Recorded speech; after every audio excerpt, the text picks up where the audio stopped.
So, good morning and welcome to yet another session of India Startup 360 Expo for the startups. And we are on the live session of the Bootcamp.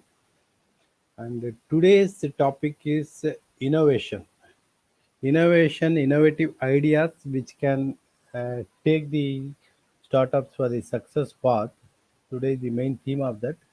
To discuss with that topic, we have a very mixed band of entrepreneurs and mentors. And I would like to call upon our moderator of the day, Mr. Ravi Venkatesan. I'll just take him online.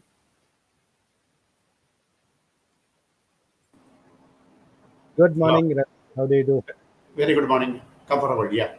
So, Ravi is the youngest of our team, and of course, all veterans can be treated as the younger one because we are expecting one more younger Major General, retired Major General of Indian Army shortly. He'll be joining us today, and it gives me immense pleasure, Noki, to announce that we are happy to have such people in our discussion panel.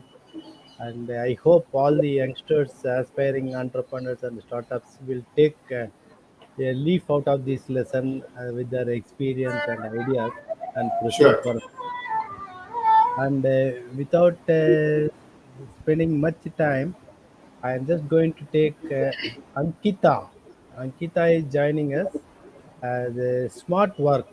They have a very innovative idea of co-working spaces which will help the startups to minimize their operational expenditures. Okay, so she is also likely to join by their CEO, Mr. Sparsh Kandelwal. But I take Ankita and then Ankita, can you come online? Yeah, good morning, Ankita. How do you do? Unmute your mic.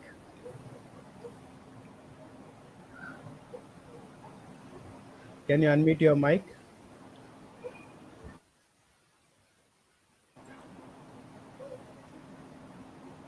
I can't hear you.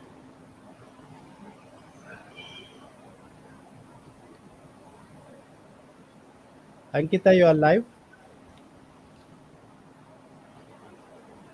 Are you able to hear us, Ankita? I I doubt. Okay, in the meantime, I'll take Shabazz Khan online. Good morning.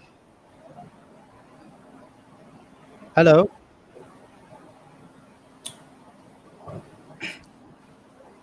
Hi, Parth. Can you Hi, hear me? Sparsh. Yeah, we can hear you. Of course, Sparsh has Right, Very joined us. morning. right. Hi, Mr. Ravi. Good morning. Good morning, everyone. So, can you introduce yourself and start the proceedings? Absolutely, absolutely. Okay. So, thank you for having us here. So, my name is Parsh Khandelwal. I'm founder and CEO of Stylework. So, on that introductory note, what we do and what our brand do and what technology innovation we are doing in here, I'd like to throw in some light on that. So, Stylework is primarily a co-working space aggregator tech company. So, it's like Airbnb or Make My Trip for co-working spaces. So, co-working spaces in itself is a 6 7 year old concept in the world, and it's a shared office space concept that is coming along. It's more about shared office space, serviced office space, the power of shared economy, how things are moving towards collaboration, towards community, towards interaction.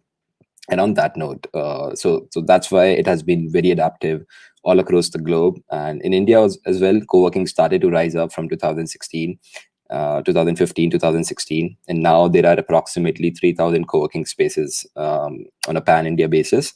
So we also started up in 2016, and we thought of building up an aggregation technology around it, because that is something, as the supply and demand will go up, the demand for aggregation technology will go up, like in for any industry, like for a hotel industry or a cab industry or any other industry where the demand and supply is going up. So it's just not the aggregation part. The part is we're trying to open the flexibility of workspace membership. So like after COVID has given us challenging times, and after this a lot of people have went work from home, and now they're looking up for all the corporations are looking up for unique solutions and how we can find a hybrid model between work from home and office spaces. So that's where the concept of flexible office space and remote working comes into the picture. So co-working spaces are it's a walk to work concept. That's so it's there are multiple co-working spaces that's available around tier 2 cities, in tier 1 cities, in different locations. So what we do is, suppose if you are a startup or if you are a corporate or an organization who is looking up for say 200 seats, but you do not want to call everybody on a single office, but just want to give them access of the nearest flexible space that is available. So that is what we can provide. And the good thing about co-working spaces is that is it's flexible, and there is no high liability coming in, like no high lock-ins, no high leases, no capex involvement in your office and anything like that. You just have to go plug and play. And tomorrow you want to reduce your team size in a particular co-working space, you want to increase that is easily doable. Like, you do not fall into a liability of paying in continuously for one particular thing.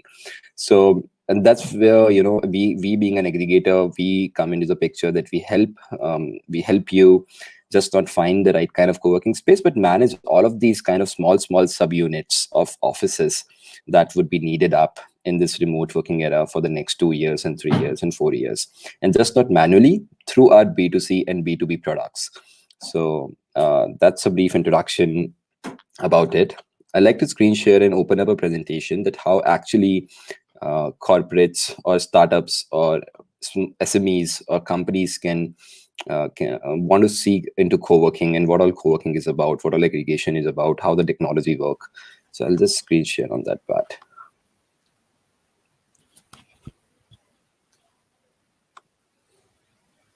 Just a second. Please share it with volume if you are going to play any audio. Yeah, it's a presentation, so just It's okay.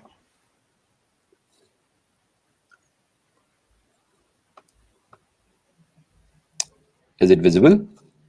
Yeah, of course it's visible. Yes, okay. Just a second.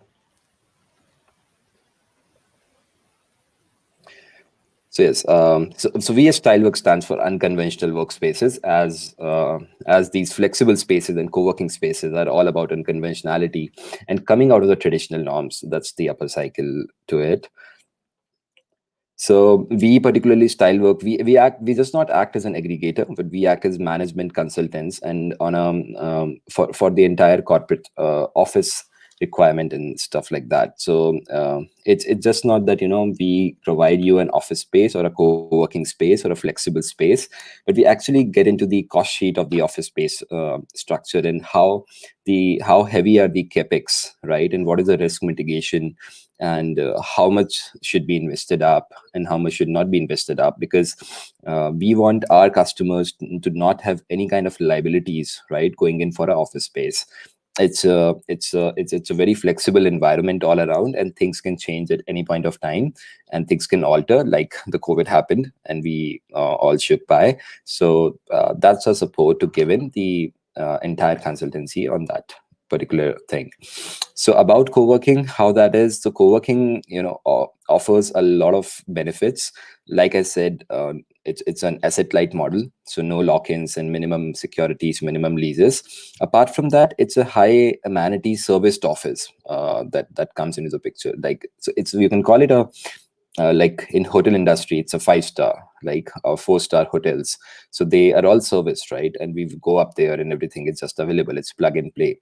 There are breakout zones. There are the entire admin hassle of Wi-Fi, printing, scanning, biometric enabling, and everything is just available at one stop.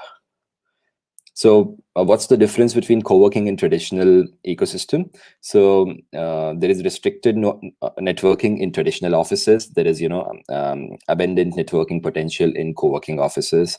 It's co-working offers an all-inclusive cost, so there is a per seat cost to it, like 6,000 or 5,000 or 4,000 per month. That includes all of the rest remaining of the electricity, Wi-Fi, tea, coffee, etc costs. So no other cost has to be managed. It's an all-inclusive. But in a traditional office, all of these things has to be managed up, and also the cost comes in as in arrears. So that's an headache. So we just want our customers to focus on their work and do not worry about any of the remaining things. So it's versatile and flexible, and there are modern amenities and services that are not available in the traditional office space. So that's our ecosystem. So by statistics, 45% of the co-working users are from the corporate sector in 2020. This corporate sector involves startups, SMEs, and MNCs, global MNCs, all of them. So approximately there are like the 5 crore Indian population is in an active workforce that is part of the startups and SMEs and corporates. So apart from that, there are new amenities that are jumping in the co-working spaces that gives a lot of benefits for the employees and for, say, married employees or married women's. Like, inside the co-working spaces, they're pet friendly, they're the babysitting options there, wellness rooms are there, even yoga and gym are there. So the idea is that how to evolve just working into a work-life concept. So that's where the direction is going in for the co-working. If you see about co-working, these are the industries, almost all of the industries have almost adapted the co-working ecosystem and started getting up their office spaces inside co-working spaces, like some big names: LinkedIn, Starbucks, Fila, Citi, Salesforce, Adidas, Amazon, IBM, Wipro, Uber, Facebook, Sequoia, DressUp. So if you talk about the breakup percentages, like e-commerce have been using in 7%, IT maximum like 16%, business and employment and retail, they've been using 18 and 19%. Finance and fintech companies into a lot of domain has been using co-working spaces on a wide range. And then design and manufacture, because their office ecosystem is a little less, so they've been using like 8%. So there's an advanced level to it. So since I talk about co-working is a shared economy and what could be the power of collaboration and innovation around it. So the thing is that suppose you are a fintech company and you are looking in for a office space near to your location. So we can provide you actually those hubs where more finance companies would be located at. If you are a retail company, then we're going to provide you some options where other retail companies would be setting up. So the idea is that more companies which can collaborate together are sitting next to each other or sitting nearby, so that more collaborations can happen, more byproducts can come by, more alliances can happen, and together we form a collaborative environment and take it to a next level. So that kind of analysis, that kind of understanding on the department level, on the company level, we take on when we provide you the office space, and the end goal is to enhance collaboration in community. So on our USP part, we do not charge any brokerage from the customers. There's an A to Z support that is needed on this entire co-working ecosystem, and especially remote working ecosystem, because it's multiple office spaces and everything has to be tackled down. So for our startups and SMEs, we want them to focus on their innovation and technology, and rest of the entire admin hassle is left to us to take care of. So after COVID, what are some sigmas that are very good for co-working? As I spoke about, the first is the flexibility, the low liability model. Then cost reduction analysis, like I talked about the consultancy fragment, that we get into the cost sheet. If we want to reduce your cost and also reduce its risk mitigation. And then we provide you the remote working packages. That's say 30 seats in Delhi, 30 seats in Bangalore, 30 seats in Hyderabad, 25 seats in Pune, and maybe 5 membership passes that is access of pan-India basis, or of all the brands of co-working. If the top executives or the salespeople are moving around, they do not want to get into one particular location. So that's how the arrangement options could be. And so there are multiple kind of options, like dedicated desks, open desks, private cabins inside the co-working spaces. And if you are a team of say 38 employees or 40 employees, then there are different structures inside co-working spaces. So this is just to give an idea that co-working spaces are like the design and structure is like normal offices only. It's your private office only inside a shared office space. So you can have a director cabin, you can have a manager cabin, you can have multiple dedicated desks, open desk, and all of that. And we get into an an exclusive pan India mandate where we want to stay with you for your entire expansion or contraction of your organization. And wherever it goes, you're moving from 20 people to 40 people to 60 people to 80 people, we'll be with you and we'll provide you effective ecosystem solutions for your office spaces that will also enhance your collaborations. So that's our presence on an all India basis, all the tier 1 cities, and primarily now other tier 2 cities like Ahmedabad, Jaipur, Chandigarh. We are also touch basing, and co-working and flexible spaces are rising up there. Another angle to it is that also, like, government is also pushing up tier 2 cities for their advancements and stuff. And big corporations from tier 1 cities do not want some of their employees to come back from these tier 2 cities like Indore, Kochi, Chennai, Coimbatore, because of obvious reasons of the COVID and the remote working adaptance. So there are flexible spaces available in all these, some 7+7 other tier 2 cities of India that we can provide in, and that enables the remote working ecosystem, and that also gives a purpose cause to enable tier 2 cities into the working ecosystem. And we can also extend our hands to grow those markets. So if you're looking for an office space, there could be a different solution as well. If you're a bigger SME or a bigger organization, say for a 200 seat or a 300 seat, we get into the build to suit kind of a concept where the co-working operator comes in. You pick in the location, and a co-working brand like AWFIS, Innovate, or WeWork, or CoWorks, any brand that you need, and we'll get that co-working brand and we'll customize your space according to you, but still it's going to remain a co-working, highly sanitized and highly serviced, operated, flexible space for you. So that's the kind in. Talking about the multi-location, and this multi-location is our USP product in the flexible market that everybody is looking for. So there are premium and standard and economical multi-locational all access memberships that are available. So, and all of these spaces available in all of these categories are accessible just by the product, right? So right into our application, stylework.city, and it's available on Android and iOS. You can just go there, choose in the multi-location packages. Every category has minimum 1,500 spaces all across India. And once you purchase in, and you can purchase in as per your timeline, you can purchase on a weekly basis, monthly basis, quarterly basis, like that. And you get 22 visits in a monthly basis, say. The membership is auto-renewable. And then you can directly walk and check into any space or reserve your visit through the application only. So it's all auto-enabled, and the idea was to open this flexibility directly on this line. So now this is the corporate product, is a Sigma product that's in beta, and we'll be launching it very soon, maybe on 4th of January. And this is an admin panel that we can give to SME startups and organizations. And this admin panel, the admins and sub-admins can create these different kind of behaving flexible memberships right from the admin panel that they want to allocate it to different set of employees. Say to a technology team, they want to give a fixed membership. And to the sales team, they want to give in the multi-locational ecosystem. So that is possible on that line. And all of the employee access comes on the application side. And once the employee accesses it, uses it through any of the spaces along the month, along the week, all of the tracking goes back to the admin panel. So that's a way of innovation and automating it, automating the entire office space buying, allocation, tracking in this remote working era of for organizations to manage their distributed workforce. So that's about it. These are the clients that the big clients we've already been serving in the past, and there are some 100+ startups we have served in the last 3 years. These are the brands that we have on our panel, and these are all big brands spanning from 4,000 rupees per seat to 20,000 rupees per seat that are available in India. So that's our outreach. And these are some testimonials that we get in.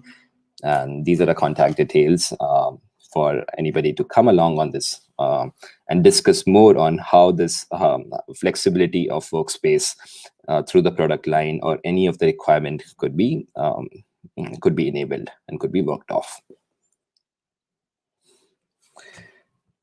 So that's a Interesting, Kandalwal. This kind of a new startup. I'm sure you'll be the cynosure of this show, and many people will come forward to support you. Okay, good. Right. If I remember correct, 3 decades ago, even this Diners Club, they started this kind of concept. Okay, those days, it was very expensive, but people are very much after that. Okay, so right. Very good. And now that you have thrown a plethora of benefits, I would like to add, if possible, kind of a virtual platform also you can provide to those people, because this is very, very interesting. So think of those line, and it can be embedded to their system, and they can make use of it. Good. Absolutely. Yeah. So like you said, virtual offices, that's also one of our offering. So if any of the expanding cities, so anybody needs a virtual office for the GST registration and all of the compliances issue, we can give that virtual office to them. And in that virtual office, any of the couriers or any of the packages that are coming in, that could be enabled and that could be directly sent up to the home, and all of that coordination along with the professional call handling. If you need a professional call handler as well for that particular address and contact number, that is also okay. So you don't need to be there, but it will all be forwarded up on that line, and you can also get a meeting room access in case you want to go to that space for a actual big meeting or stuff. So you can always visit that. So that's a good thing, that how in co-working spaces virtual addresses are coming in. It's just not an like previously this used to happen, a virtual address was just a home address or any other address. So now the virtual address that we are providing, they are from co-working spaces only.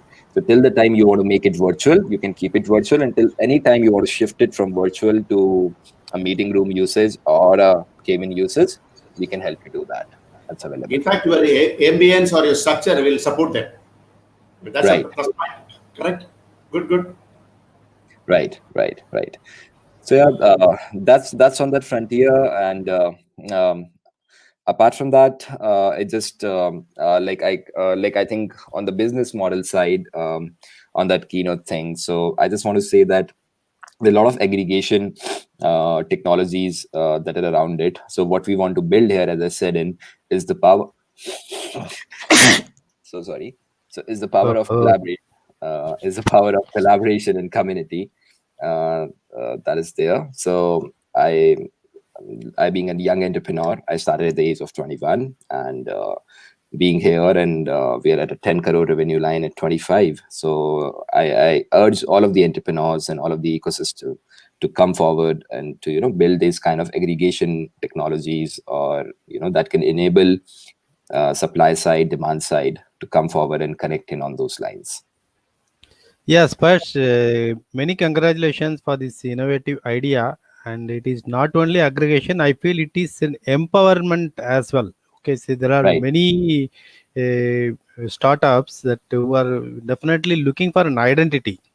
So that identity crisis is being avoided over there. Otherwise, if they need to go to any, even let's say a place like STPI or whatever it is, it calls for not only financial commitment, but also so many other formalities, this KYC, this registration, and so on and so forth. So that is not there. Okay. And my second question is, are you planning for an aggregating the places globally so that people can get a global identity as well? Yes. Can you throw some light on that? Yes, so we are in the expanding stage of the venture right now. So right now we have the network of all 7 tier 1 Indian cities. That's NCR, Mumbai, Bangalore, Pune, Hyderabad, Chennai, and some 14 other tier 2 cities. That includes Ahmedabad, Vadodara, Surat, Indore, Chandigarh, some from South, Kolkata, and there's a long list to it. That's the entire Pan India network that's right now. 6 months and 4 months from here, we'll be actually setting up our team up in Singapore, Dubai, and US, and we'll be capturing those markets, and we'll be taking these technologies there, because it's just not available there as well. The co-working aggregation, it's not advanced.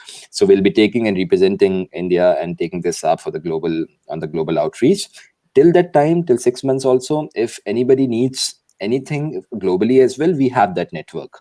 If anybody needs a virtual address or a co-working space or any ecosystem in, say, Singapore, in Dubai, in Middle East, in the entire Southeast, like in UK, in Europe, in US, Australia, New Zealand. So we have that network. If we are not present there as a team there, that's not a problem. But it might take us, say, 12 hours to process. But if any of the requirement is needed, because we have a centralized network, like all of these big brands, Regus, Weaver, Coworks, and Avanta, and other brands, they're available globally. Like we get in a WeWork all access membership, that is some 350 locations across the globe. If you get that membership, so that will be multi-locational membership, and we can get you avail that. So we can get those services enabled for you on the global scale as well. Excellent, excellent. See, I out of academic interest, I just want to put forth one more question or suggestion, whatever it is. I think we discussed this offline. So, Right. since we specialize the virtual platforms and enable people through the virtual platforms and connect them across the globe, like a Right. platform like this, I think you might have also visited our expo and had a look at the stalls over there. And Right. down the line, like this is the boot camp that we are carrying out for the startups to understand the various stages and like get matured. And Right. 23rd we are having a pitch day. Okay, Right. and coincidentally, some of the NRIs based at UK that they have shown interest to come forth and like fund either as a venture capitalist or an angel investor or whatever it is. They are willing to explore the possibilities Right. of the startups who have participated in the expo. So I Right. feel it's a great success, irrespective of the numbers. Even if one startup gets funded and then like they can establish, our the target is achieved and we are happy with that. As a pilot, I feel that's a great Right. achievement. Right. Right. Okay, Thank you so so much for giving that opportunity, Siddharth. I'll no, be no, definitely. happy to See, take that it up. is our mission rather, Nike, and in that, see, we have also worked out with a virtual office space, Right. which can like enable them in multiple ways. You are providing an identity, and of course, like the facilities also to connect to some extent, and you have a big community where they can interact Right. and enable the business.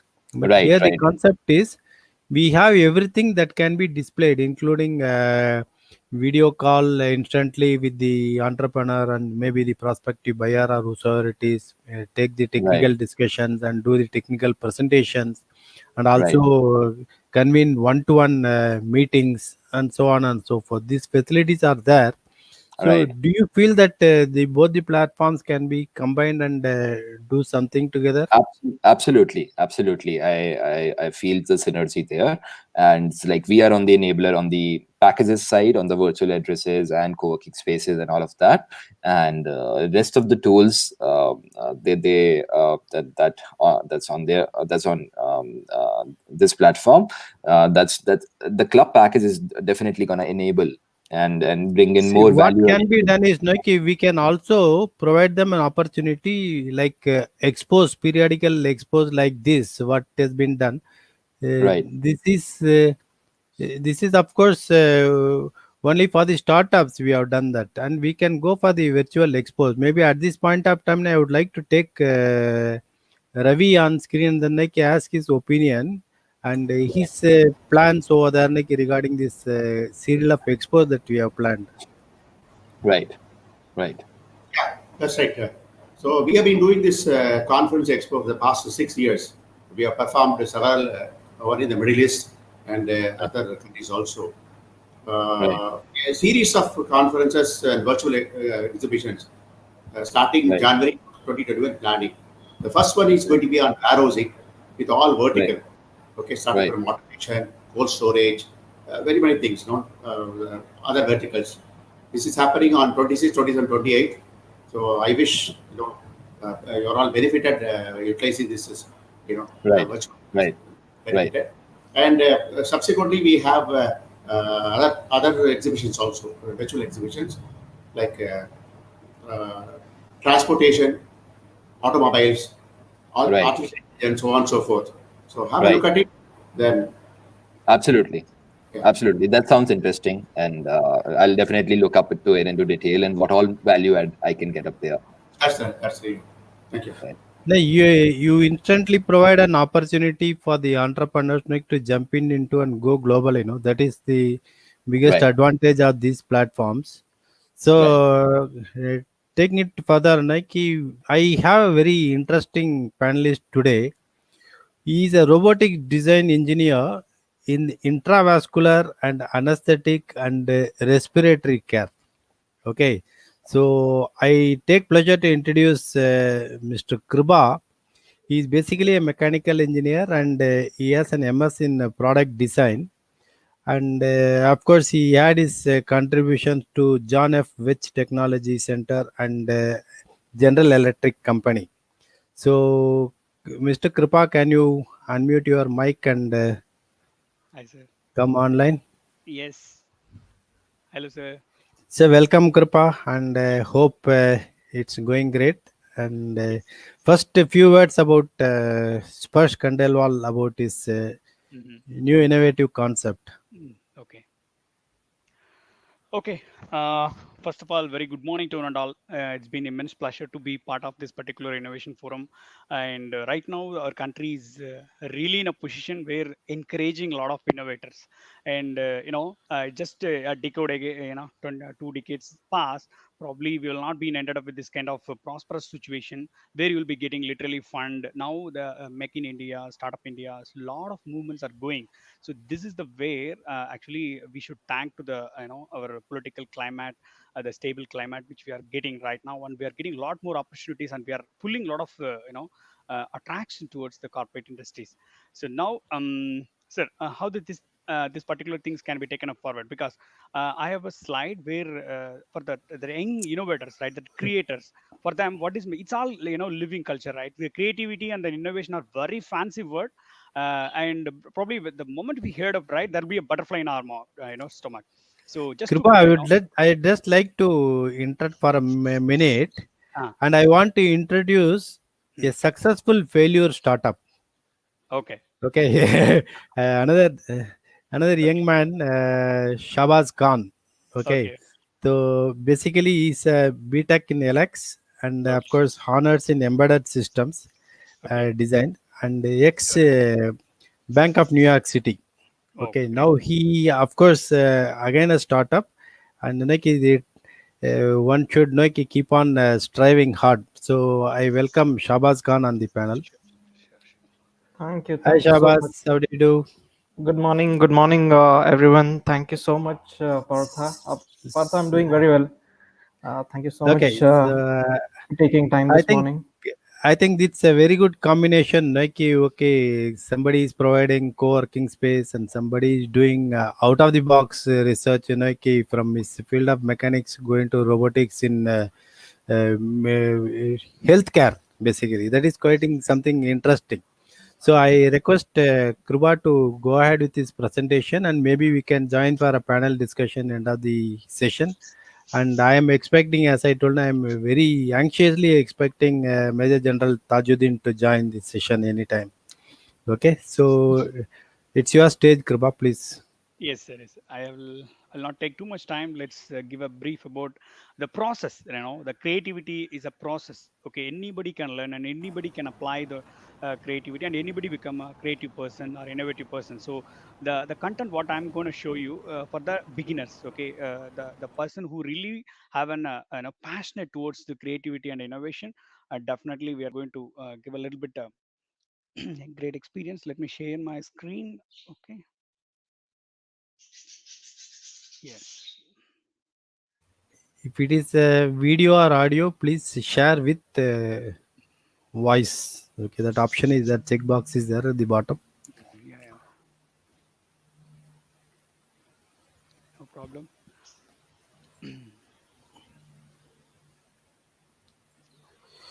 Yeah, your Okay, screen is online. yes, perfect. Thank you. And this is just a brief about me, and I don't want to take up once again. Let us begin with this slide. He's my guru. and I've been working with them more than 3 years for many of dream team projects and lead India missions, and still I'm continuing to do so.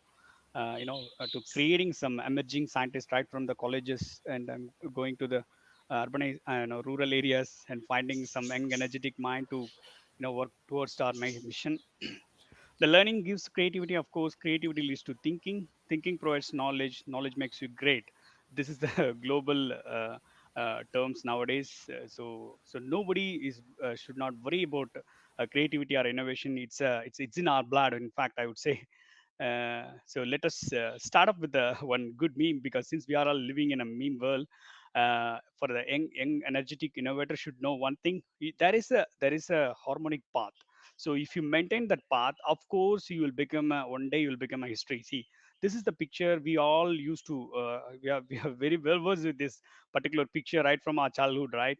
So this is the person where you are standing as a creator or innovator. If you want to become this creator or innovator, you should stand on the court, which is nothing but you should be very very learning agility towards to the technology and trend, and of course the technique or the techniques to resolve the problem solving techniques. So if all these three magical word will provide you, on top of that mentor, and if you channelize toward your all energy, and you will be attracting your funding and resource, and stakeholders will be flourishing to you, and your idea will be one day it will be put into the skies, and you will be recognized as a epical hero. So that's the one meme which I really want to go upon, because it's a morning. So let us begin with a little bit of fun oriented creativity. So we don't want to really I don't want to give you any hard pill. Just a joke, okay? Before getting into that creative or innovative field, I just want to give you I want to start up as a reverse engineering. So suddenly if I went to the process of creativity and innovation, then in many of us would have not known what is the wrong things. Okay, no, everybody wants to know the good things only, but if you know the other end, then only you can sustain. So that is what Kalam sir used to tell. Okay, how the product or design, the idea can fail. If you start working towards that, then probably your product, when the idea is coming to the pad, launching pad, and the first shot it will go to the moon. So that is a valuable word which I really got it from Kalam sir. So I used to always go with that. So if you want to become so creative, and if you want to become uttermost the moment if you want to get that out of box thinking idea, the first one thing should be unlearn. The online, the creativity or innovation is it cannot be in a same pool when you are always believe that I'm right. So the first idea is cannot be a great idea, and you will not be always a right. So that is the only one mindset. Probably if you're stay away, then whatever the idea or the concept which you are getting will be, will get a rock on when it goes to the market. And the second thing is about that when all the problems, data collection. The data collection is the key here. When we do that one right, we always in a biased moment. Okay, whatever the understood, whatever the data is which are coming to us as a processing data, we will be doing is either one way. It's a perfectly understood the things as it is, and we will be understanding in a vice versa. So the wrong input definitely will not do the right road, right? So that is the very very important thing. And above all, a creative person should use two tools. Okay, the tool number one, the 360-degree problem analytical wheel, and emotional intelligence, of course, because once you grounded an idea, right, you will get a lot of emotional excitement. But it is not the case. We should not keep that aside. Okay, I can give a better piece of experience where I'm really having with Kalam sir. When Kalam sir have tried to provide, rato rocket tested takeoff kind of fighter flight. Okay, at the moment the project called Nandi, but actually that project didn't launch it into our defense, but somehow it got dropped. But the moment he developed that concept, right, he was in skies. So that is why any innovator or creator should have full control on your emotional things. Okay, when you're creating an idea, when you're doing a data analysis, when you're doing a concept creations, all this area. And about the 360 problem, right? If you grounded idea, don't stop from there itself. At least you should go at least five to 10 ideas. From the 5 to 10 ideas, you should do some vetting. Idea vetting, right? By doing so, then you will be able to do at least 2 3 idea will be having a lot of novelty. From there onwards, you have to start preparing your prototype. So there is the magical of success in this product. So even I would say, one clinical things, when Einstein is was working about some of his research, right? He will be deserved for a big dustbin because I'm not the person who will create or do some mathematical calculations some at a first time, right? So nobody is in the world who can do a right things at the first time. So probably so better you can do apply this 360-degree wheel, analytical wheel, and then start relook into your problems or relook into your solutions. 99 percentage of the work, that creative work should be complete at your desk. Okay, should when it goes for a prototype, right? There should not be any thought and apply, think, and process. It should be only risk mitigation activity.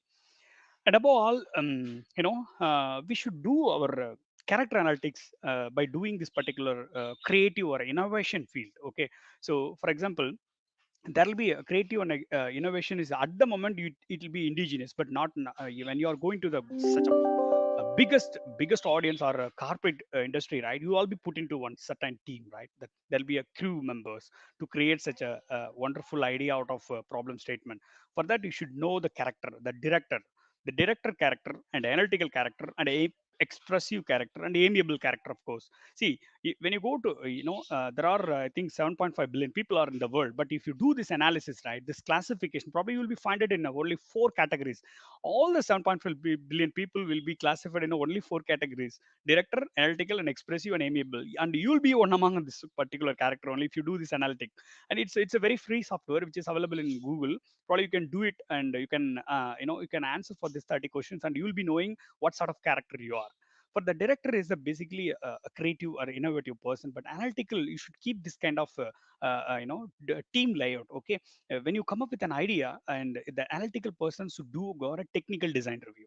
And expressive is the kind of people you should keep with you for all the user related verification and validation. And amiable is a person, very gem of person, and a lot of people are there also this category only. So they will not question you, simply they will adhere your words, and then they will just go on your by your words. They are the functional executors. So these are the functional mechanism. And you also you can do it this particular analysis very fun actually, and it will be really I washing section. So that probably you can start on this one. And few things probably we should keep in your mind, because this is the slide where you need to be really careful, because creativity or ideation are the double-sided sharp knives. Okay, it should be a boon to humanity, it should be a boon to the earth, planet earth, but it should not be in other way around, because it's all a weapon, right? Equipment. That COVID-19 virus, you can be you cannot be invented a COVID-19 virus. Instead of that, you can invent a COVID-20 virus that will resolve your lungs, because your lungs are taking a lot of now CO2 CO, right? After that, it will be deteriorated, deprivated. So that should eat, the dust should be eaten by a COVID-20. So that is a boon. COVID-20 is a boon. COVID-19 is not a boon to humanity. It's a doom to humanity. So that is where probably we should be very careful, because by learning this technique or tool, it should be a really a fortunate or a prosperous to our human being or this the things. So that is why I always started with as a reverse engineering. So before learn to that particular innovation and creativity, probably what is meant by unethics, what is meant by non-compliance. You can be a great creator or innovator, but you cannot be sustained it. Okay, as long as the history is welcoming you as a achievable person, and then you're done a marvel to the society. Of course, you cannot call it as you're a creator. Okay, so the lack of inhibition. So this is the one mindset where it will be killing you to not become a creative person in altogether. Because if you're hesitant to accept new things, definitely you cannot be in this particular creative or innovative world. So, and then hated mentality, right? The moment we hear that some fancy words like a creativity, futuristic thinking, and innovation, of course it will give you a little bit of butterfly effect in your stomach, but it just need not. It's a regardless, yeah, I would say. See, it's all just a practice. Anybody will become Abdul Kalam. That is what Kalam sir believes. Let us begin with this uncertain things. When a creative person, how a creative person should not be. When you're taking decision as a creative person, how you should be pretty careful. So that's what we'll have some few classic example where the young innovators will get some fun out of it. That's the reason. I think that Columbia shuttle, where we had lost our Kalpana Chawla and other few crew members when the Apollo mission to the space to shuttle back to our NASA project. what will happen, the when they want to, that particular shuttle has to be rock solid enough to face the heat. There will be around 3000 degrees of surface temperature, right? Obviously, when we enter back to our earth, there will be a huge friction. So that innovator team have think a lot more about the temperature. For that, they deployed a reinforced carbon carbon tiles. Do you know one thing? That carbon carbon tiles is very good enough to take care of heat, but it is a very brittle. What has happened, when the launching happened, there was a light, debris have fall upon the ones, the detachment happened from the shuttle, right, the rocket. Then the debris have fallen due to the excess velocity, it creating a lot of issues. One thing, when the flight is flying all the way, when the just a bird can create a huge impact, right? The similar have happened because of that shock and vibration, and then due to this brittle force, the tiles were broken when it's enter back to the heading back to our earth. So it's become a brutal issue, and it's cost a huge $1 billion, and as well as lives. And it should not be the case. One thing, you can be a great creator and innovator by inventing a reinforced carbon carbon, and you can put it onto that shuttle surface, and definitely this will withstand more than 5600 degree. For that, you will not get Nobel Prize. It should bring back our Kalpana Chawla to the land. So this is what, friend. So please, when you are so creative or innovative person, think a 360 degree, okay? And another one classic example, Kursk submarine. Many of us would have heard this particular one, because this has happened. This incident happened around 2000, in 2000 mid in Russia. At the time, there was actually sparring, some training, war training have happened. For that, when the torpedo was about to fire, what is happening? This issue. At the time, some hydrogen peroxide was the material to fire the torpedoes, where the torpedoes can be sailing to opposite to that enemy. During that path, right, there was a one weldment issue. One weld piercing was there, which is unnotified. Because of that, the torpedo was about to fire. It is piercing the HET tank, that hydrogen peroxide tank, which causes to the blast of kerosene launching pad. And it's also completely that Kirk submarine itself sink into the sea, and then it cost around 110 people of lives. It's a very good article to read, being an innovator or engineer, or technical, who want to become a technical leader, pioneer, or business people, right? This is how we should be. There was a weldment pierce. There was a light, a defect of weld, I would say. There is a pierce or some protrusion which causes to the biggest, fatal failure in the defense industry. And of course, many of us would have know about that Boeing issues, right? MCAS, the Boeing flight fall down. What has happened? The Boeing want to save the cost of training to the flight, okay? Because if any design upgradation is went on to the flight, right, then it should be trained by the flight. There will be around like 5 lakhs pilot will be there in across the globe. For example, I'm telling you, all the people should invited to a Boeing training office, and we should give some simulation training. So just to avoid that one, they come up with one proposal called AI based artificial intelligence influence MCAS system, the maneuvering control augmented system they brought into that. What was the claim? The pilot wouldn't even mind when these particular actions are coming, because when the flight is take off, there'll be stall will happen, because if there is a too much of a flying angle, then it will become a flight to become very straight, and it will become a fatal error, and then it will fall down. So that is called a stalling of flight. This is a one decision which was taken. For that, they actually deployed a one tool called MCAS, nothing but MCAS. If too much wind, opposite wind, then flight is take off means it will go automatically. The nose will bring it down by automatically by sensing all the sensor which is placed on the all the tails and the radar and balancer everywhere. But this is become a problem, and five flights, I think, five or three flights are literally falling down, because this mechanism is not a failure mechanism. Okay, if it's too much happened to the nose down, right, the pilot should hold the landing gear, then automatically the pilot will be released from avionics to manual. That one notes was not there in the the manual. That is cost more than five flights, and then there are thousands of people's life, and now the Boeing itself enter into the loop. It's okay. So please be very careful. and you should be very responsible, not a careful word, but you should be very responsible when you are a creative person, or if you're an innovator person, because you are the noble person in the world. If a doctor committed a mistake, right, there'll be a only one or two life will be in a risk. But if you are committing a mistake, then it will be a it entire human being life or the future will be in risk. So that is why I always started with this giving a caution note, or giving a some of the things which is do not do in this particular world. So I always used to start up this kind of things. And let us finish with this one example.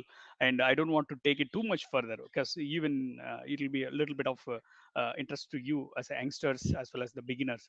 The Vajron Dam, which is in Italy, one of the world wonder at the moment, but this is not even functioning. This is completely abandoned one. When this structure was built, right, this is a very very huge, and this can be like 5 times bigger than our Metru Dam in our Tamil Nadu, right? This one when this was built, right, because of the water was completely filled in, there is a capillary rise have happened. All the water, due to excessive pressure, the water is become a capillary rise, and because of that the soil bonding strength have been loosening. This was not predicted. And finally later, once the structure is finished, and then later they came to know that there is a landslide has happened, and slowly there was a bitten pieces of landslide also have started. And you know one thing, finally they decided to reduce the water level by calculating all the risk and everything. And they actually the result, that analysis result was to maintain the water level very very low. But unfortunately they kept it as a some one third, 3/4 of water level. On fine day, it's not a fine day, it's a bad day. The complete, whatever you're seeing this picture, right, this picture, the complete of off of the hill have been just slided over, and then actually close this by dam. You know the outcome in the world, in the world till now, the man-made, that the tide, the highest of the tide have produced, and then this was washed out. This was completely washed out more than 5 cities, more than it's thousands of people's lost their life. And it's a very very big fatal one of the human error. So what I'm telling you guys, friends and folks, those who really want to become a creative or innovative world, we can create a wonders, but this should long last for till it's like till your year of it should continue. So that is called, I'm telling you. Then now we will go into the really what is meant by creative process of creative innovation. See, when you are in our schools, right, nobody have taught that what is the usage of max. If they if that one would have been tell very early, then we will all be in now by the time we are mathematicians, right? So that is the way I just little try to make you a little bit of interest, as well as a caution note when you are become a biggest creative person. Why I have all this particular stories cover up early, right? Once you become a very creative person, and you will be creating an idea, that idea will be anyway the stakeholders will come onto you, and then probably they will asking for a they will be giving an a fund. But at the time, you should be very, you should be in a very success side instead of that pathetic side. That is the reason just I'm giving a little bit of caution note. Now the process, let us come into a process of tools or techniques being followed as a creative person. As I told you, right, this is the process. Okay, if you learned this process and then technique also, you'll be also become a very creative and futuristic engineer. For this, the first foremost important tool is called the design thinking. Design thinking is one of the prolific tool we have been using, all the most of the number one corporate worlds are using to create a product, innovative product. And to level one in the sense, from right from the idea to create the finest product, that is called design thinking. And also art of innovation, how the product can be very innovative and very very very market most wanted product. So that is called, the five pillars are there. How to innovate an idea, that is called metaphor design. It should be a very aesthetic and unique, and then technological advanced. So there are certain processes are there for out of innovation and systematic innovation. And of course a design for reliability. You can you definitely you could design such a wonderful product which is looks also better, but it should be in one time use, means who is going to buy it. Okay, so that is called a design for reliability. So this is the technique we'll be applying to, we can predict the product endurance, the product the life cycle. If the product comes for 10 years or 20 years, means gone, done. For all the German cars are there, they're promising you to ride first 15,000 kilometer, there is no need of service, right? How this can Because of this is that engineering went in, the particular, while developing the product state itself, they're applying called we are applying the design for reliability tool. And of course the very interesting topic, the next one is called a theory of problem solving technique. This tris was the, this concept was invented by a Russian generic also, and this is one of the finest technique. If anybody have learned this particular technique, right, you can create an idea which will resolve the, biggest problem at first start itself. Many of us interested to know, right, this is the one, how to create an idea which will be immediately go for a product, right? So this is the method we are using to create a product like tris. And of course the design for Six Sigma, once you done all the product, it should go to the productionize, right? It's the manufacturing. Since we remember that, right, the torpedo, what was happening, everything was fine, right? The torpedo was very good, the course submarine was very good, launching was good, the people are trained. Where actually the mistake have happened, the weldment of the piers of weldment. Okay, when the process of weldment to the launching channel, right, there was a little bit of weld piers, that pierce the firing tank, the hydrogen peroxide, the HET is come out. And when the torpedo should come out, then only the fire should happen, right? The fire itself happen immediately, it happened before it gets fired. Because of that, the entire fire catchment have happened into the submarine, and entire submarine went to sick. Do you know one thing? So to address all this kind of process related issue, that is called a design for Six Sigma. It should not be millions of part also. You should not have at least one or two mistakes can happen. That's called a design for Six Sigma. And of course stage gate principle, this is the innovative tool where we are running our program. Every invention cannot come, what is the problem of Apache, what is the problem of success rate of Pulsar? Do you know one thing? Apache is a very good bike, of course, and Pulsar is also extremely very good bike. But when the launching time of the Apache was too late, that is why the Apex, it is standing on the crown, because that is the main reason I'm telling you. So all the innovation should come into a right time to the market.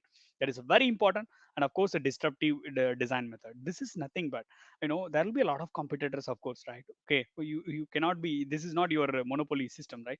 And how you can win your market, how you can win your customer by reducing cost and improving the performance of the product, right? So that is called disruptive design method. And of course, a frugal engineering. The frugal engineering is nothing like that. It should be very user friendly to the users. Okay, if anything goes bad, right, if a user can able to manage it with that, then users start liking your product. That is called design for success. When the product come before itself, if it come into market, right, people are screaming out their outlet, right, for example Apple product. So that is the called, these are the principles are using, these are the techniques are used by other, the great technical things. And of course artificial intelligence and big data and internet of things.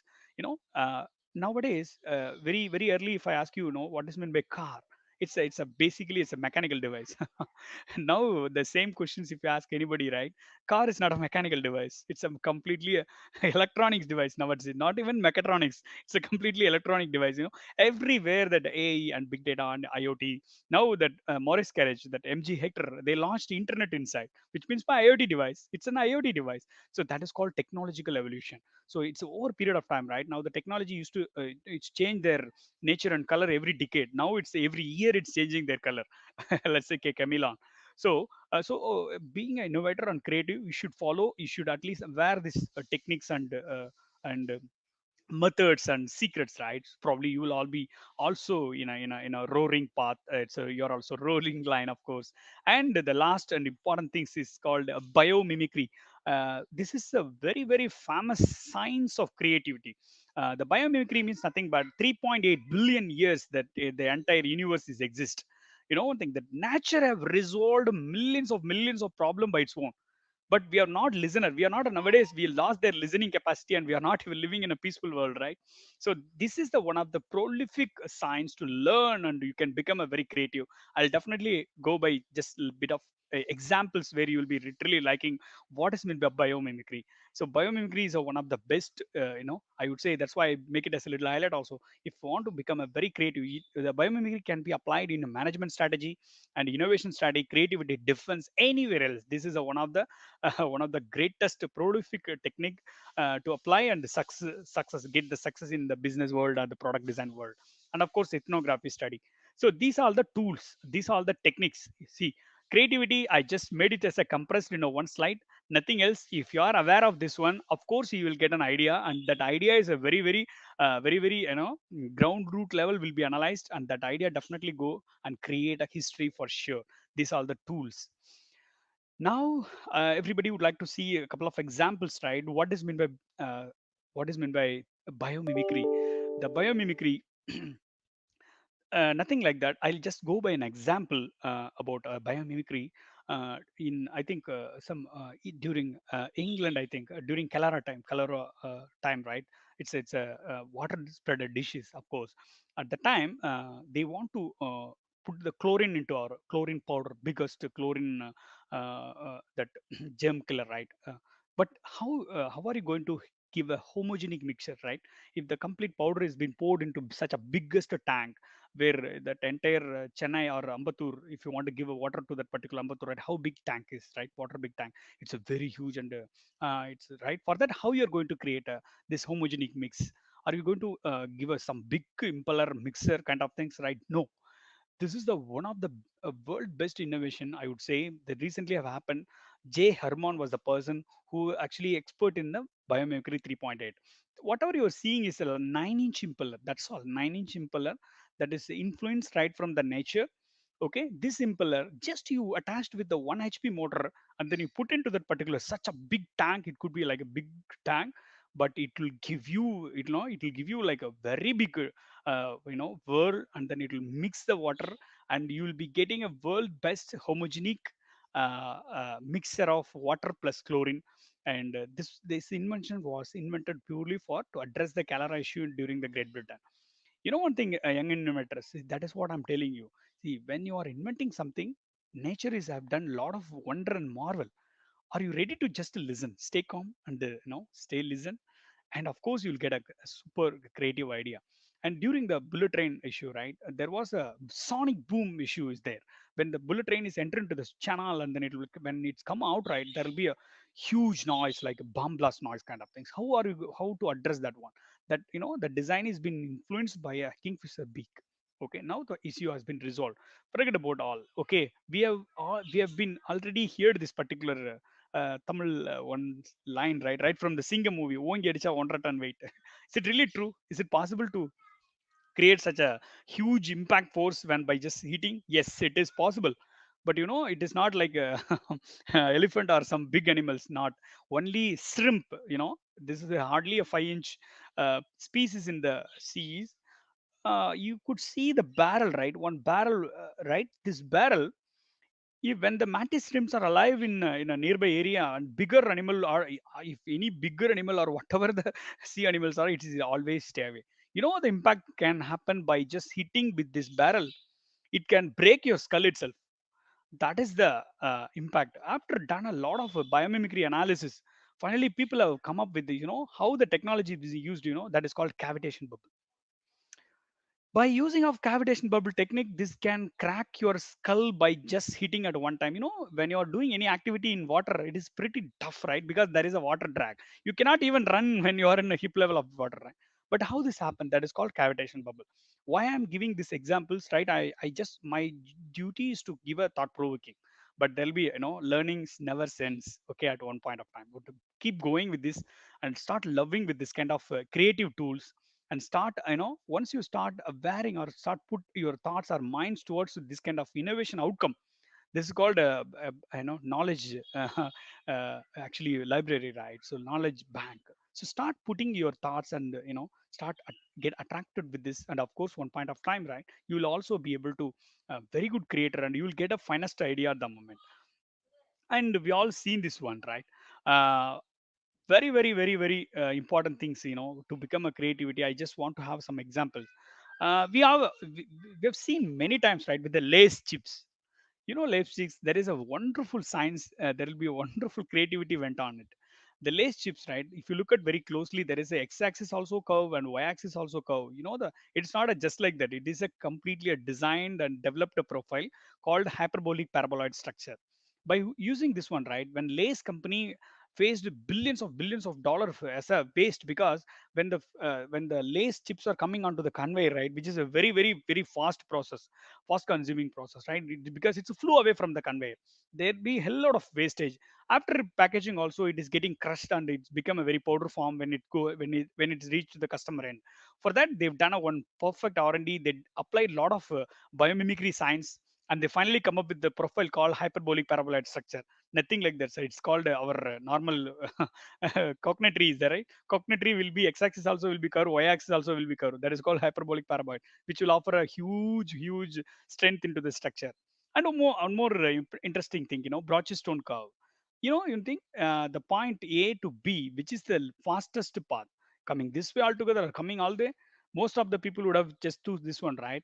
If you look at very carefully, all the missile launching, torpedo launching, even of course the rocket launching, everything will be follow a projectile path. Nothing will be straight as to us. That is called, I would say, the creativity means you should aware more, start processing it, and of course you will get it. Now we'll come to really innovations which has happened. Whatever you're seeing called image processing industry, like vascular, mammography, breast cancer, MRI, PET, CT, and radiography machines, right? Nowadays the Google come up with the one a artificial scanning, the retina scanning technology.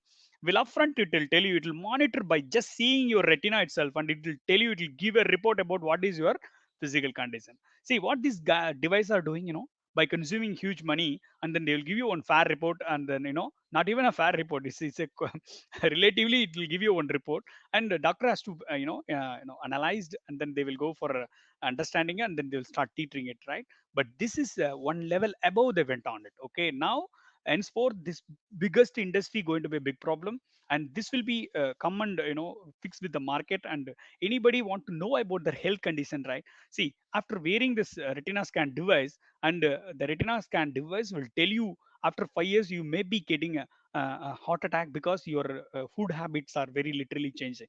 That is called artificial intelligence, which is going to marvel in this world. For example, everything's now mobile, right? Now you are connected with all pizzas. So every year you're going for every day you're going for eating pizzas. Then this can be a play around, and then this AI engine can run a program where definitely this will bring you to tell a mentoring, monitoring, as well as measuring device. So this is one of a research which I really want to take up further. See, one device will keep assisting with you, and it will tell you about your health and whatever the eating habits and everything. It will be monitor and measure, and it will actually mentoring you how you are adjust your lifestyle. Then one point of time you are a medical free guy, and you don't want even any medical care at all. You will be living happy. So that is the kind of device which I really want to startup work with all your support India startup 360 degree all. So that's my next idea I would like to go on. And one thing, that award winning flex robotic system nowadays, right? The surgery and whatever the treatments are very pathetic. Now the slowly become into the next level. Okay, whatever you're seeing, it's a very not a very big device. It can go and steer inside, and it will cure all your angioplast, and it will come out. It's a very big zoomed view. Whatever I'm telling you is just it's award winning technology, right, from Israel. The one of the Israel startup have come up with this process, actually product.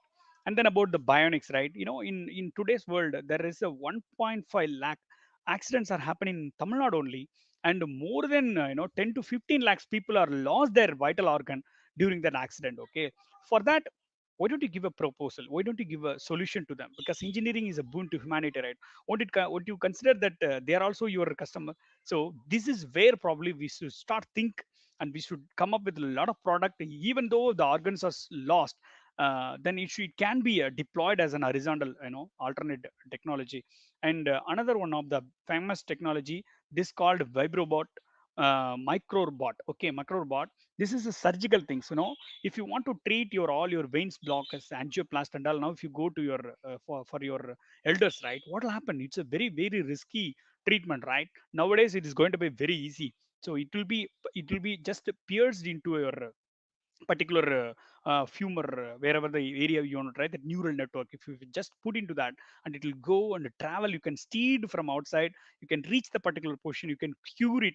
okay, it can be come out. So what a wonderful technology. So this kind of lot of idea and technical things can be taken up further. So this kind of research are going to be a, billion dollar market in future. So that is the reason just I thought of brought into this particular forum.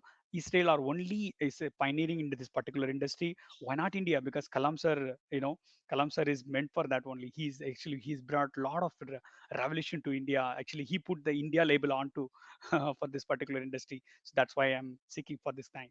And finally, to keep you energized, right? That sustainability. Once you learn the process of creativity, how are you going to scale up? That is called Tesla number. Yeah, the Tesla, the person who everybody already would have been known about him, but only one thing, right? Whatever his invention will follow a technique of a Fibonacci number, that is called Tesla number and Fibonacci things. Entire universe are made up of Fibonacci. Entire universe, even if you look at your ear design, whatever it is, whatever your take a dust or flower or whatever it is, it will be somehow fall under category of Fibonacci number, Fibonacci design, the Fibonacci profile. So why I'm giving you thought provoking, right? Because this is going to become in after 5 years or 10 years, right? Four technology is going to lead the world. One is called quantum physics and quantum computer. Another one is about industry 4.0, and of course big data and IoT and artificial intelligence. Another one about science is called Fibonacci design. I'll tell you one thing, classic example. You know why you are so much pride of that particular Apple design? Why you are so much going, your mouth, your jaws are coming down by seeing this design? Why? Nothing like that. That called Fibonacci golden ratio. If you start follow your technique, this particular that science of the branch of product development science, of course your product will be without no reasons, people will be screaming out to being owner of that particular product. That is the reason I'm telling you. I'm just almost end of the session. I hope I I did not take too much time. And this is a very introductory session. There is a very topic specific, and some of the ideas also is there. In next session, definitely I will come up with the idea which I have discussed right now, right? How the tiny robots things. Same way, I would like to a little bit go for one more presentation. And today's for sessions, ideation and creativity process things are completed, I think. Thank you all. Sir, over to Very you. good, Deepak. This is a very elaborate your talk, and you did mention about disruptive management or disruptive manufacturing. Are there not any benefit of that things, digital twin, and what are going to be the future of it? Can you throw some light on that? Yes, sir. Could you repeat one second question, sir? Because your voice was a little bit break during that question. Okay, sorry. You mentioned about disruptive manufacturing, right? Yes, yes, Are yes. there not any benefit of the things like a digital twin? Oh, yes. Sir, disruptive, the design disruptive workout, that itself a very big branch, and Okay, that has a huge influence of process, man, method, and everything. Even it is consists of environmental also. Let me give okay. you one greatest example. For example, I will give you from Kalam sir project itself. I'll give you one of the finest example. What is meant by disruptive thinking? Mhm. When Kalam sir being asked one question, right? For one of which of your development or product you will be really proud of for? It is not a Pokhran, it's not a SLV 3, or it is not a BrahMos missile. Nothing. That his answer was very he's very proudly say that he has developed a one that aiding artificial aiding some legs to what to say in a right word called that extend that artificial legs, right, sir? Artificial legs. Okay, Earlier and all, right, it's a titanium material. I think it's a very 3 kg material. 7 years, at the age of 7 or 6 years kids, if you ask them to put 3 kg onto their into which is attached with their leg, and if you ask them to move, it's very painful, right? Now he had a one material composition found that is a 300 gram. He put mhm. onto that particular one. The kids were flying, jumping, it's going around. Unbelievable, sir. So that way, this is called disruptive. This is called disruptive workout. So what I mean to say, once the product life cycle, right? When you are in a development cycle, don't do the disruptive workout. Right. Development cycle should only focus on the technology marvel. Once it Okay. is launched to the timeline, right? Then it's where from there only the post market only you have to do a disruptive workout sessions, disruptive design development. By Designing. doing so, you can do two things, sir. One way you can bring down your cost of the the marginal things, and one other way around, right? You can improve the product reliability also. So that is why this particular design life cycle will be post market life cycle, sir. And there are a lot of tools are there, lot of design development methods are there. This is a very big very good 1 hour session, but this is a very good technique or process, especially the stage to apply post market. That is what the Interesting. disruptive. Thank you. And we have done, actually I got for this only three times a technology award by saving $1 million of our recently going product by applying these thoughts. $1 million Okay. as a saving, so all the savings will come to our business, right? So you cannot this is a, anyway it's flourishing money only, but if you save without actually, it's a harvesting money, I would say. So it's a very good technique. Yes, sir. Excellent. Good. Thank you. Yeah, very heavy food for thought, Kruba, and I am very proud to call you Kruba Kalam. Okay, and last but not the least, I would like to have your views as a startup. What is the exact cavitation bubble you suggest? Wow. We Pa. have talked about cavitation bubble, but what is the cavitation bubble you suggest for the startups? And in the meantime, I'm very happy to announce that Major General Tajuddin has joined us. I uh, take the pleasure of inviting him on board. Let's welcome him. Then you can answer our question. sure, sure. Major General Tajuddin, Jai Hind and welcome to our third session. And Welcome I Thank again. you. heard that Thank you you, are, Partha sir. yeah, you are watching back end at the YouTube, and he was watching the entire session. He has, of course, listened to Kripa's session as well. So before asking him his views, no, I would like to have an answer with Kripa Kalam on what is the cavitation bubble that one startup can look for, because you have a lot of turmoils and turbulence there in the wind and the water wherever it is. It is not even deep knee water; it is almost up to the chest level. I would rather guess it, or even neck level in some cases. So, Yes, sir. what do you suggest? Perfect, sir. Sir, since the question, since most of the people are there in the call, I'll just go by a sentence about what is meant by cavitation bubble. Cavitation bubble is nothing like that, right? For example, if the gas suspended water, soda, I would say soda. Okay, you know one thing, a soda bottle can kill a complete person. Did you ever shocked by hearing that word called soda bottle? If you shaken it right, if you shaken it right, what is will happen, right? Suddenly, if you shaken the bottle from position A to B, because suddenly the bottle will come, but the fluid will be really remain as there only. Because of that, there'll be a like a instant that microsecond there'll be one vacuum produced to fill the vacuum. Okay, from that time, whatever the suspended gas from the air, right? Sorry, the water, right? The fluid, right? That will come and start fill. There, small bubbles will come. You know the effect of bubbles. If the bubbles blast it, right, from the very tiny microsecond, there is a heat of the whatever the heat right from the surface of the sun. Similar heat will come and go for an instant moment. For example, it's like an atom, right? One small atom, if you break in it, definitely there'll be a energy, huge energy. But if you process it right, when you go for a proper vessel, you can create a millions of electric ton, right? Same way only the called cavitation bubble. Here, sir, cavitation bubble is the one of the very brutal loss to the industry. Right from your water pump, if you go to your water pump, your impeller and see that, right, there is a like corroded all the edges, sharp edges. You could see that. That is a very biggest whatever the equipment which is going into the liquid, right, and inside the liquid it is moving means it will be definitely corrode, because not because of the sea or soil or whatever the things. It's because of the cavitation bubble. There recently a lot of research are going on, sir. As a startup, what I now the answer to your question, right, sir? How to address this bubble issue by providing a proper geometric to the design. Anything can be attained, right? As I told you, for billions of years, 3.8 billions of years, nature are solving their problem. That is called a biomimicry. By applying our biomimicry, definitely we can resolve this issue.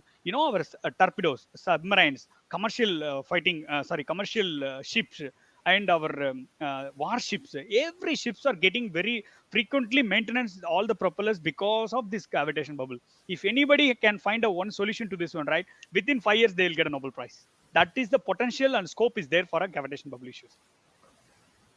All startups definitely immediately start looking into that. Yeah. Excellent and mind blowing. So, without taking much time, I call upon Major General Tajuddin to Uh, start his Partha, for us. Yes, before we start the session, I have a quick question for Kiruba, if yes, yes. uh, Please, please, if please. if the time permits. Yeah, if, Uh, of course, all the time we have. Yeah. So, Kiruba, you talked about the Fibonacci pattern, and I'm not sure if you have the background in AI and big data, but suppose if we were to feed some data into a neural network and find Fibonacci pattern out of that, right? So, Mm. so per the hypothesis that you have mentioned over here, any pattern in the nature has Mm. some or the other Fibonacci characteristics. So Mm. if we feed any random data to a neural network, I think you saw. Sir, we lost you, Sabas. Yeah, mine okay, is. Yes, he Yeah, is yeah. back. Yeah, He's he's back. back. so my question is, you mentioned that there are traces of Fibonacci pattern in any data in any phenomena around the nature.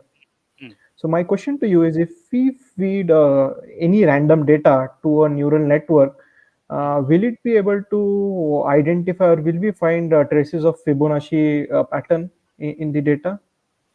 Absolutely, sir. Absolutely. Because the process of reaching that one only here is the key. Before into that, I'll give you one general example. Then you will decide whether Fibonacci can be a real solution to you or not. Sir, Hmm. take a Fibonacci exponential things. Okay, the Fibonacci exponential going right, 2, 3, Hmm. 5, 8, 38, right? Hmm. In that, I will tell you one thing. You can map with the corona spread. The corona spread happened in India. First they Hmm. identified 2 cases in Kerala, then it's become in Tamil Nadu 3, then 5, then some North India come, then 32, 34, 38, then it's become a lakh, right? Now that virology department, they're pairing with their things with the that how the rate, that exponential rate of spreading coronavirus, they are matching with the Fibonacci and then start attacking it. Because why I'm telling you, right, this is the cosmological secret. This is not some number or some technique. It is a cosmological secret.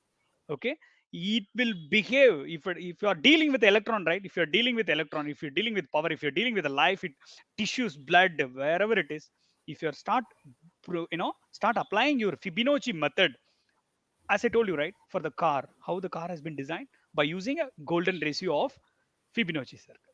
Same way, whatever the pattern, whatever maybe, if it is if you're dealing with the that electrons or signals or processing, right, if your design or the method of data or the the algorithm, if you write in a to pair with the Fibonacci number, of course it will go to the next level. That is how, even if you don't want to believe also, some things are right, we can't even crack it down why it is like that. That is called, Yeah, there is yeah. a theory called quantum physics, quantum mechanics. Axioms. Yeah, Yes, yeah. that is what I'm telling you. The quantum computer definitely is following our Fibonacci number only. All the supercomputer will be made up of this is only. So don't hesitate. You immediately start putting your algorithm can be rely with Fibonacci patterns, and definitely you will see a marvel or gem out of the result. Thank you so much for that explanation. Probably we can connect offline for a detailed sort of discussion. But thank you so much for the explanation. Thank you, team. Thank you all.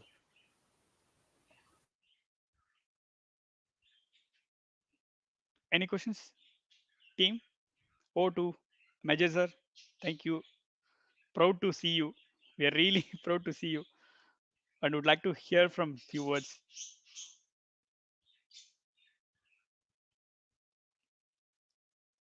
Sir, you are on mute.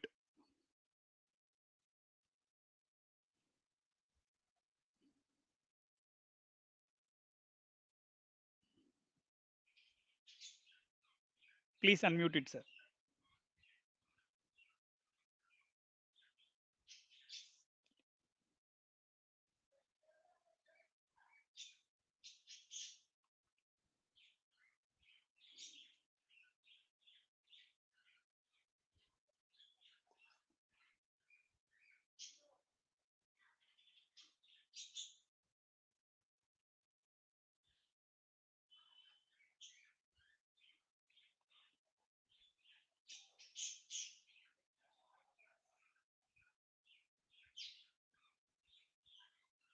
Yeah. How do you share the screen? Yeah. Hello. Hello.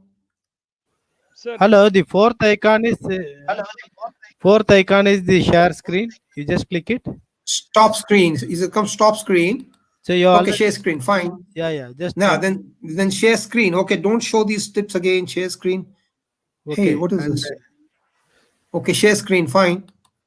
click it, Okay, done. and your desktop will be seen. Your Just select that. your your desktop has selected your entire screen. Okay. Yeah, okay, and then share. And share. Yeah. It's not going. It's not going. Sorry for a little. No, it's okay. Okay, Take under your own share. time, Fine. general. Oh, Yeah, this is a tough yeah, one. your screen has come. Okay, Your fine. screen has come. You are online. Yeah, Okay, let me please go ahead. enlarge it. Hey.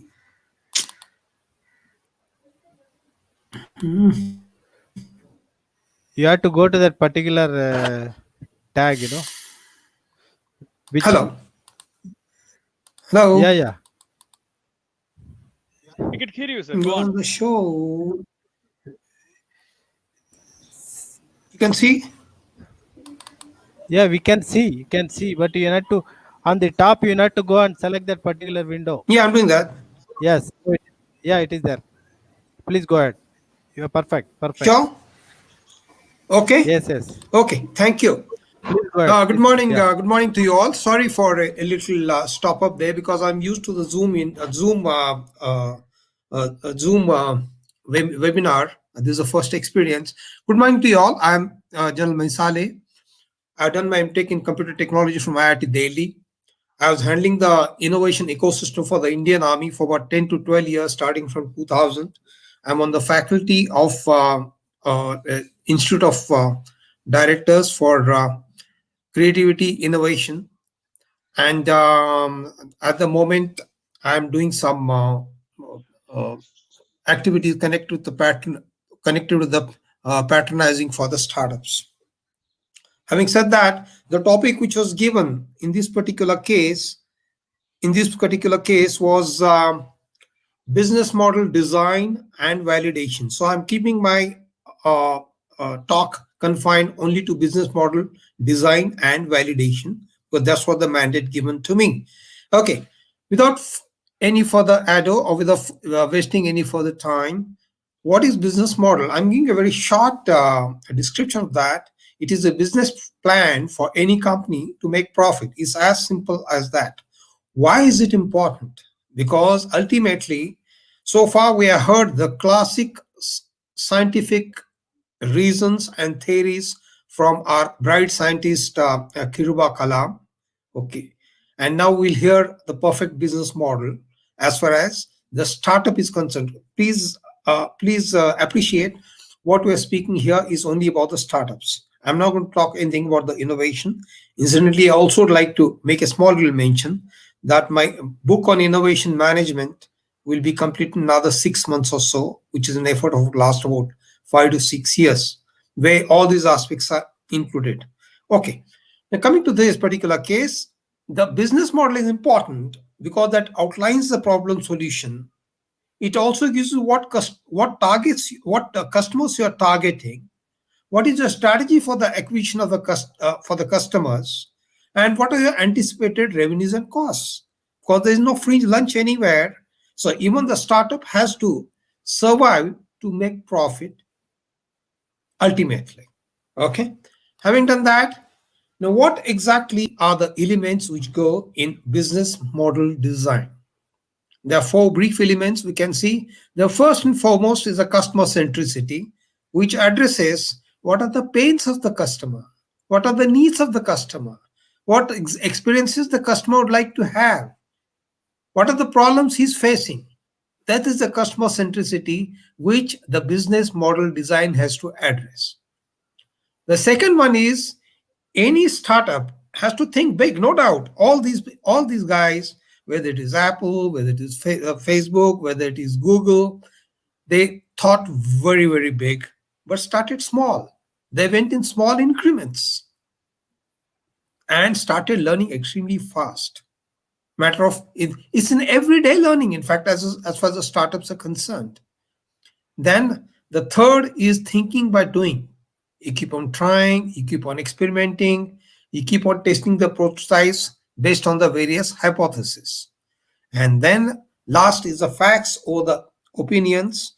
We have the validation of various hypotheses, okay, which is based entirely on facts and figures, not on the opinions. Okay. Now, coming to the validation of the hypothesis, there are 2 broadly we can see here. First is the value hypothesis, qualitative. In the sense, for example, suppose I'm designing a website. How many times a particular guy returns to the website on the same day? That is a qualitative answer. And coming to the growth hypothesis, how many guys are logging onto the website? That is the quantitative answer. So in the case study I have a little subsequently later, I'll bring it out totally. What exactly was the value hypothesis and what exactly is the growth hypothesis? The value hypothesis is based on what exactly I'm offering in my product. What is unique about it? How the product or the service which is being offered by me is solving the problem of the customer. That also includes the potential customers, because this is futuristic in nature. And in sum, it exactly outlines what exactly is the value it offers to the customers. We'll see a little later what exactly do we mean by value. The next is a growth hypothesis, in the sense how the customers are going to discover your new product, how your customer acquisition has to be addressed, and how these customers are going to be the source of sustainable income. These are the 2 validation hypotheses which are going to see in this presentation. Now, coming to the business model design, this is a very holistic picture which has been taken here. Any business model has to address 4 business models, starting with service offering model. What exactly the product or the service being offered by the business? Next is the market model. Who are the segments? What is the customer segments who are addressing this particular service or the product to? And the capability model, in the sense, what capabilities do you have? We'll see a little later what exactly is this. And enveloping all this is a sustainability model. Yeah, ultimately it's a game of sustainability. And please understand, I'm just about to finish my PhD on innovation-driven business sustainability. Sustainability addresses all 3 issues, that is PPP: planet, people, profit, in that order. So sustainability has to encompass all that. And all these have to address the main issues, that is the strategic goals, value discipline, and the brand identity. Now let's do the value. Now, this is the value proposition which we outline with the help of one tool known as value proposition canvas. You can see what the product is, the benefits, the features, and what experience the product would like to offer. Right? So, as far as the customer is concerned, he has certain fears, he has certain wants, he has certain needs, but he also has got some fears. I'm sorry, I start first with the fears. He wants certain solution to come from you. He has certain needs, whether they are anticipated, whether they are unarticulated, or whether they are hidden. All those needs It is up to the innovator to articulate, and all the fears which are going to, as far as the customer is concerned, those also need to be addressed when it comes to the value. Okay, that is as far as the value is concerned. There were the other two issues, the strategy goals and the brand identity. What exactly do you mean by strategy goals? It shows what exactly is going to be the outcome of your business efforts. So it includes the vision, the mission, and the strategy. For example, what is the strategy as far as the Apple is concerned? Image வரலைங்க. That is, the strategy பாருங்க, goal there signal was, long. can you hear me please? Hello, can you hear me? Am I audible? Hello? Sir, we can Hello? hear you. We can hear you. Oh, thank you. Thank you so much. I thought probably no, not We can okay, hear you, fine. sir. Thank you, sir. Thank you. So, what, for example, coming to the Apple, he wanted to give the best digital musical experience when he designed the iPod. That was the strategic goal. As far as the brand identity is concerned, the design, what type of design is it? What is the color? What is the logo? And how does it distinguish from others? That is what the consumer will have in his mind. That is the brand identity. Having seen all those three elements, now let's come to each of the model, that is market, to start with the service model, market model, capability model, and the sustainability model. Now, the market model, it deals with the addressable market and the way the customers are going to be presented with this particular solution. The service offering model is what products and service you're going to offer, the channels through which you're going to offer. For example, is it your brick and mortar stores?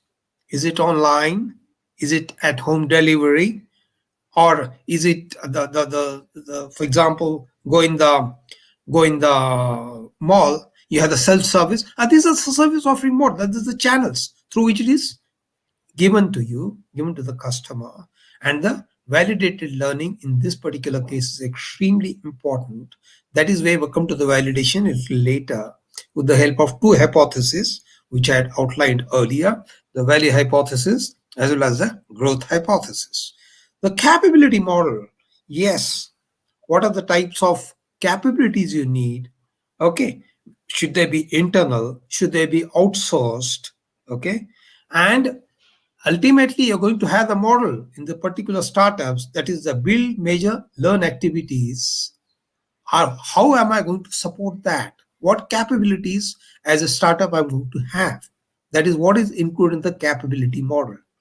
As far as the sustainability model is concerned, can the startup sustain in the three domains of, I told you 3P, that is planet, people, and profit. That is the environmental, social, and economic sustainability. Now come to the business model canvas. Any business model will be outlined on a business model canvas. This is another tool apart from the value proposition model. This is very powerful tool. Subsequently, you will see I'll give exposure to two business model canvas of two companies. Okay, the first is the key partners. Who are your key partners in providing the solution? In providing the solution to your customers? Who are the suppliers? Who are the collaborators? And what exactly has been the motivation behind this partnership? This has to be written in the key partners column. Next is the key activities. What are the actions? What are the activities? What are the deliverables needed for distribution of the channels or the partnerships? Okay. Value propositions. Here I am asking the questions. What do you do? That is, what does this product do? How unique is it? How does it solve the user's problem? What exactly is at the heart of the service? For example, the iPod, at the heart of the service was 1,000 songs in the pocket, any songs 3 clicks away. That exactly was at the heart of the service as far as, or the product, as far as the iPod is concerned. when Steve Jobs designed it around the year 2000 and launched it in the year 2002. And what is the promise you're going to give through the value? Next is the customer relationships. How exactly you intend getting your customers, how exactly you intend increasing them, what sort of relationships you want to have with the customers. Then the channels. How do you intend reaching the customers? How do you intend informing them about the various changes or the developments which are taking place as far as your strategy is concerned, as far as your product design is concerned, the various upgradation to the product is concerned. Next is the customer segments. Which are the groups you're going to provide the value with? For example, you come to a particular value. Initially, to start with the Facebook, it came only for the college students. That was the customer segment. For example, you have some people, you have something like eBay. What is the customer segment there? The sellers and the purchasers. That's about it. That's the customers. Okay. And ultimately, there are problems. Whenever you want to resolve them, you want to identify them, you got to have 4 to 5 key customers. They're the go-to customers who can give the realistic feedback as far as the product is concerned. They have to be clearly identified. Now, coming to the cost structure, what exactly the cost structure? If it is a recurring cost, the fixed cost, variable cost. For scaling up the business, what is the linear cost? What is the fixed cost? And the most important, the bread and butter, that is the revenue streams. Where is your business driving your revenue? And the most important, how is it aligned with your value proposition? We'll see subsequently 2 models of business model canvas, and I'll outline there how in one of them there was a little fault. Okay, now confine only to this. Let's go to the next one. Now here I had said that there are 4 models which are there: the market model, service offering model, capability model, and sustainability model. As far as the capability model is concerned, it covers 3: the key partners, key activities, and key resources. They are the ones who give you the capability of delivering the service or the product. The value propositions and the channels, that's what is covered under service offering model, right? And then is the market model. What is the customer relationship and what is the customer segment? And last is the sustainability model, that is a cost structure and the revenue streams. In case your revenue streams is higher than the cost structure, well and good. If cost structure is higher than the revenue stream, well, there's no point. I mean, it's going to be dead. Now, these are the activities in details as to how all the 4 models are going to address our subcomponents like capabilities, services, channels, and customer segments. Now, coming to the first one, the capability model is giving us the capability sourcing, the capability specialization, and the capability dependency. This you got to note it down. I mean, you got to draw it on a piece of paper. While you're designing your business model under the capability model, what are the capability sourcing you got to have? Is it internal? Is it external? Or you got to have it there? What are the type of specializations you're going to have? Okay, somebody may specialize only in AI. Yes, in this particular case, somebody might specialize only in logistics. Somebody may specialize only in manufacturing. Now, these are the kind of specializations we need at this point in time. Then the capability dependency, in the sense, what are your partners whom we are going to fall back on? Now, in the same way, you got to have the capability. Now, any capability has got the costs and also have got the capability in terms of people, planet, impact. That comes under the sustainability model. Similarly, the service offering model, we have the services and the channels, 2 things which are covered here. We can see from the green as to what exactly comes under service offering model. The service, the channel reach, how you're going to reach the customer, the channel customer proximity, The channel control, how you're going to control the channel for its effectiveness. Okay. And again, this particular thing has got certain cost. So that is where it comes from, the sustainability model. Then you have the service offering availability, service offering specialization, service offering tenure. Now, these are the kind of services you're going to offer, or the product you're going to offer. Service should be read as service and product. But this is how it is designed, so I put it only this way. Then come to the market model. You can make it out here as well. The customer segment engagement. What are the strategy you want to have to engage the customer? Ultimately, he's your paymaster. He's the one who's going to you the money for your food on the table. The customer segment specialization, is it only the executive class? For example, BlackBerry, it was addressed only to the executive class to begin with. Then the customer segment opportunity, have you gotten, do you have an opportunity of extending it further? For example, Facebook started with the students, then went to the complete colleges, then went to the young students, then went to the companies. So these are the additional customer segment opportunities. And customer segment longevity. What customers you have acquired, they should stay with you. They should be able to retain them. Again, that has got cost. And that is where customer segment growth profile comes in that. And that is, in fact, customer segment growth profile, it contributes to your revenue apart from the cost. So the revenue comes from there. Now, this is in broad nutshell as to how the four business models are interacting with each other to give you a workable solution or workable business model. Okay. Now, there are three things which are desirable for any model, for any business model: the viability, desirability, and feasibility. Right? I'm just touching them upon. Viability is sustainability model plus market model. Naturally, unless you have the customers, unless your revenue exceeds the cost, there's no point. So that is where the viability comes. The most important is the viability, of course, needless to say. The desirability, of course, it should cover all the four models. And the feasibility is the capability, service offering, and the market model. All right. This is just for your information. Okay. Now come to this particular thing. Now this is the sequence of steps as to how I am going to design the business model.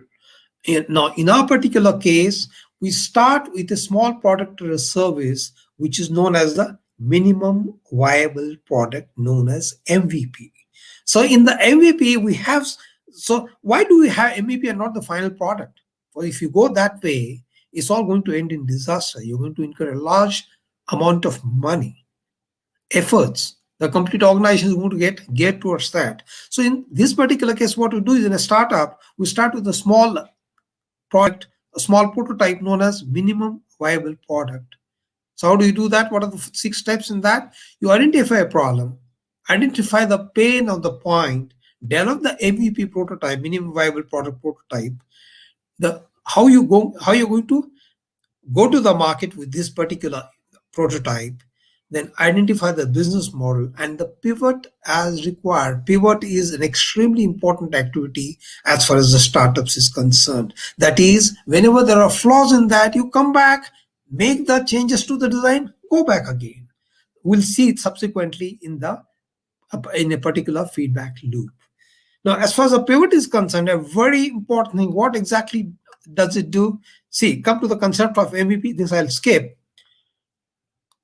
Okay. Now, as far as the pivot is concerned, whenever you discover something has gone wrong, what we do, you visit the initial assumptions, because everything starts with certain assumptions. Okay.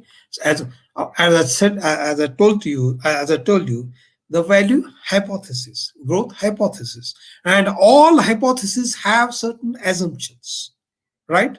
So you visit the initial assumptions, test those assumptions, identify facts with the customers, and pivot as needed. Pivot in the sense, in case it is not validated, go back, tweak your assumptions, and again try it. That is the pivot. Okay. I'll come to the business model testing cycle. This is the famous loop, or we also call it feedback loop, as far as the building of MVP is concerned. And from MVP, how do you go to the finished product? First, we start with the business model concept. You identify the assumptions. There are 7 type of assumptions which I will cover them later. Then you build a particular MVP based on certain hypotheses. 2 hypotheses I told you: value hypothesis and growth hypothesis. First, you start with the value hypothesis, what you are going to offer to the customer. Then you choose a particular test format for that. After that, develop the test setup and then execute the test, analyze, test the data. In this particular case, when you come to test results are there, is it successful? Go ahead to the next assumption. Because any product or service when you are developing, you're going to have a number of assumptions, right? So one by one, you validate those assumptions till the time all the assumptions are satisfactorily validated. So this is where you update. This is the pivot phase as far as this particular MVP is concerned. Okay, so this we covered. Now, identifying the critical assumptions. What I said here was, assumptions. I mean, we begin a particular business model with certain assumptions, and there are 7 types of assumptions. Okay, and all of them critical. The first is the need assumption. Now, I had to come with a particular thing. I had to start with what is customers' need. Of course, we have the little customer insights, we observe, we study the market, everything's there, but certain amount of assumptions you have to start the building the MVP with. Why does the customer want it? Okay, what are the current solutions satisfying these particular needs of the customer? What is the job customer wants to accomplish and needs help in accomplishing? Now, as far as the need assumption is concerned, that is the prime thing. Then is the problem assumptions. Now, what are the problems? There are a lot of solutions which are available in the market. What are the problems with that particular solution? Is the user happy or unhappy with those solutions? Okay, does the customer, is he happy, not happy? If he's not unhappy, why so? And if the current solutions are there, are they complicated? Are they hard to find? Are they very expensive? Now, these are the kind of assumptions you got to jot down on a piece of paper and start working on them and build the prototype or the MVP based on them. Then the customer type assumptions. Who are the customers you want to address? That is a market segment. Is it the right customer?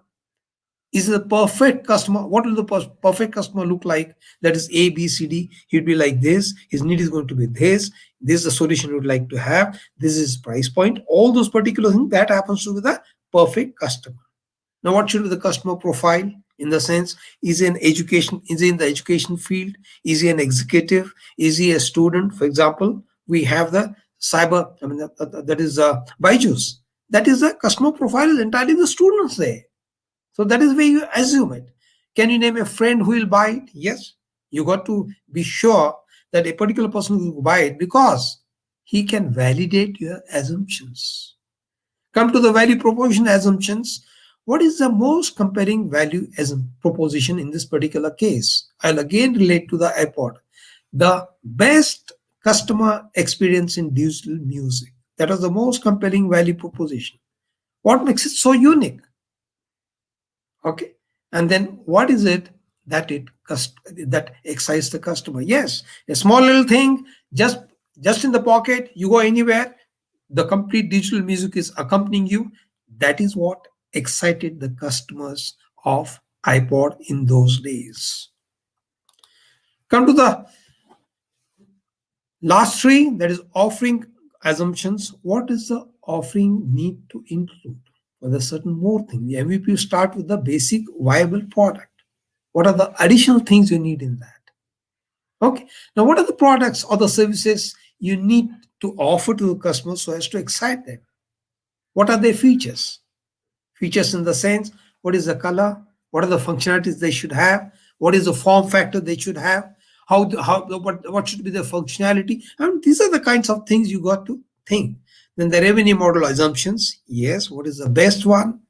How should the customer prefer to pay? For example, is it online? Is it the direct cash? Is it a subscription model? Or is it a commission basis? And willingness to pay assumptions. How much is the customer willing to pay is very extremely important. You have a product, you design cost is 100 rupees, customer is going to pay 5 rupees, doesn't make sense. So what you do is a typical price point is also to be required in that. You carry out the price sensitivity curve analysis. And then last, what exactly should be your average price? Now, these are the assumptions you got to jot down before constructing your hypothesis and the model. Okay. Any startup enterprise or any startup has got a very high risk. Now, I'll give a small little brief to you about a risk profile, which is between the customer and the startup. Customer is okay. He's going to give me the money. He's going to buy it. But it is the startup entrepreneur who is at the peak of the risk to start with. So the risk is going to be between the startup and the customer, as I told you, but I'm going to focus only on the risk for the startup. Okay. We can see here, the first is the research. Any product you're going to design, you're going to carry a lot of research. And you're going to be in communication with the customer. You can see the top one, product team commitment. Right one, customer commitment. Here it is given here, and here it is given here. So as far as the customer is concerned, the first stage is when you're doing the research, you're getting some insights into the customer need by communication with the customer. All right. After that, you are going to develop an MVP. There's a minimum viable product.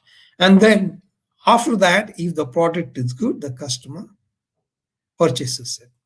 You can see here, in case a particular product, you have developed the MVP, but it's still at the communication stage. So there's a risk. Where is the money? So it's a higher risk. Whereas the customer now has started procuring your product right from this particular right from the research stage itself, your risk is absolutely less. Okay, to give it further, to explain it further, you can see here there are 3 stages in the development of any MVP. First is the research, second is the prototype, third is the MVP.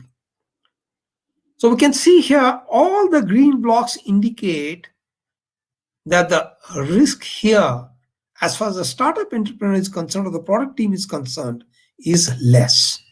As far as the red is concerned, it's extremely high.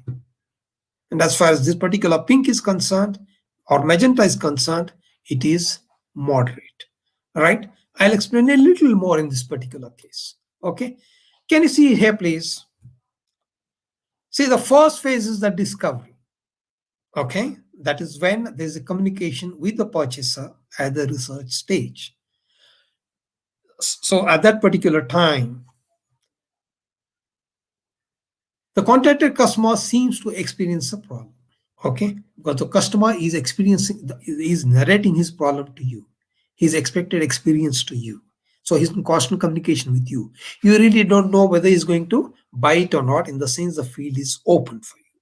Okay, but there is no commitment as far as the customer is concerned. Come to the next one, prototype.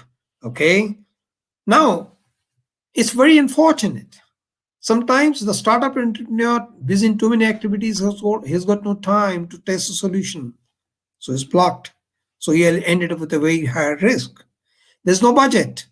There's no use. Features are missing. No trust in the product. That is, the customer has got no trust in the product. In all this case, his particular prototype is totally ending up in a blocked situation. So the highest risk is here. Let's be friends. Yeah, there are not many. The minimum viable products constructed. For example, a website is constructed. You're throwing it open to the public. They're using it, enjoying it freely, but there's no commitment from them to pay you for that website. So in that case, what happens? the risk remains extremely high. Now come to the second stage. Starting from here, we have the partnership, okay, a particular, for example, I haven't given, for example, I'll come to a particular case. Customer A, a financial institution, wants to build a fintech product from our scientist friend Kiruba as a startup. Okay. So he says, okay, this is what I am giving you the data. This is what I am giving you I'm partnering you with you, and I am associating myself with you, which means the customer is extremely interested in getting it. He has given you the particular data for tasting, no risk here at all. Okay. Then come to the consulting pre-sale stage. Okay, it's still at the research, but he has given the money to you to develop the fintech solution. Okay, although the solution is not yet existing. For the research itself, he has given you the money and shown you the total commitment. So there's no risk here at all. Happy, everything is happy. It's just green, very low risk. Come to the next stage, prototype. Here I told you blocked. Fine, bad enough. Yeah, now there is an engagement with the customer. He's evaluating your product. Customer is ready to evaluate. It's a healthy sign. Now here what the startup entrepreneur should do is he should focus on the value proposition, how the customer's need is going to be satisfied in a complete manner. This is what he should focus on. And then come to the prototype revenue. When the prototype is ready, the customer has given you the money through the purchase. Happy situation. Again, completion of the MVP should be the top priority here, because once your MVP is ready, you're going to have additional revenues. That is where you can scale up and make the gains. Come to the MVP stage. Let's be friends. Well, disaster. Here, customers enjoying the product, not ready to pay.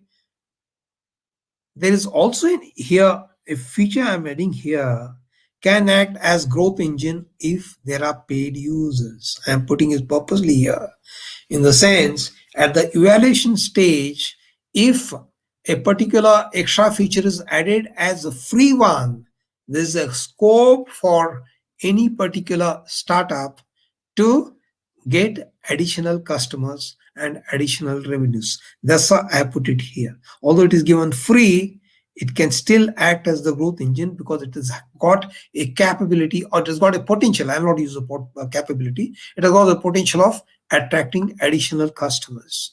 Come to the revenue, happy situation for all. There's a purchase, customers paying for the product, customers are happy. So this is the risk profile as far as a particular startup is concerned. Extremely important, and this is how you got to chart out your activities, and you got to chart out your priorities, you got to chart out your values, and everything, all that matters. Okay. Having seen that, as I told you earlier, I'm going to have a small little business or case study. Okay, as every small one at that, covering two. One is a Facebook, another is Zomato. Right? Facebook, because it is a gargantuan success. It's a huge success, starting with very small amount and becoming a monolith by itself. Okay, there are two of them. First is Facebook. Can you please go through the business model canvas of this? See the key partners here. Okay, TV shows, movies, news articles, music. These are the key partners which are going to partner Facebook in its delivering value to the customers. These are the key activities. Okay, platform development, data center operations management, key resources, Facebook platform, technology infrastructure. Well, this got cost, which comes all from here. All this has cost. Okay, the value proposition: connect with the friends, discover and learn, express yourself. So, ladies and gentlemen, so this is what the value proposition Facebook started with, and see how huge it has become as on today. Customer relationship, the same side network effects. In the sense, you are in the same network what are the effects. Okay, and you are at different networks, there is a cross-site network effects. That is what it will get you additional customers through the customer relationships. And then the channels are okay through the website, the mobile apps, Facebook ads, Facebook pages, developers tools and apps. This is how it was to be delivered to the customers. And the customer segment, naturally internet user is a must. Advertisers, marketers, developers, and ladies and gentlemen, this is what has caused the problem. There's advertisers and marketers, because Facebook is a free service, but he gets his revenue from here. So what he does is that is what is concluded by 40 states who have filed a petition in the court, that the data, personal data from all those billions of users is being shared with the advertisers and marketers. So the customer segment, which has been identified, that itself is at conflict between internet users and advertisers and marketers. This is what the conflict situation is. I just wanted to touch upon this. Of course, the developers, yes. And the cost structure, very minimal. Again, you can see it, but this is what is the revenue stream. Free in the sense, free service, but they're going to get all the free users on whom the advertisements are going to be played. Come to the next, Zomato. See, gentlemen, Zomato is here, is going to come out of the IPO. Okay, all that is there. Taxi, launch partner, everything is there. Now see here the value proposition. One-step shop, diners, and offers a way for restaurants to differentiate themselves. Bridges the gap between consumers and restaurants, which reduces delivery time. Rating-based pricing model for food delivery services, and online ordering in new markets. Now please see here revenue streams. Ladies and gentlemen, here advertising, the ads which are placed on the website generate majority of this revenue. Okay, ticket sales, where is the value proposition, and where is the harmony between this value proposition and here? Well, that's what they have advertised. I picked up. I got no business to tamper with the business model canvas what they have put up in the public domain. So this is what it is. Okay, of course, they are earning their money from ticket sales and event management and so on. Customer segments, of course, bulk of them are restaurants, and cost structure is general administration. Okay, sources of revenue as far as Zomato is concerned, you can see from here. Restaurant advertising 72%, event advertising 4%, event ticket sales 12%, consultancy services 3%, online food ordering 2%, and subscription 7%. Okay, that's all about Zomato. I'll continue with the Facebook presentation. Okay, see that. My initial I wanted to cover these slides under the subheading Facebook journey. So I'm continuing with the Facebook journey. It started in the year 2003. To start with, it's not on the experimentation was done only between 10 users, 1010. To start with, he started with 450 visitors, okay, that day, most of them undergraduates at Harvard Business School. And he launched the MVP straight away. Okay, one of the shortest, in the sense, this was one of the very rare model where all the hypotheses fell in place. They just fell in place as far as Facebook is concerned. Okay, and the first day itself, a large number of people, large number of users out of this 450, okay, started revisiting the sites. That is where the value hypothesis are proved, straight or validated first on the first day. That is the 450 of these visitors.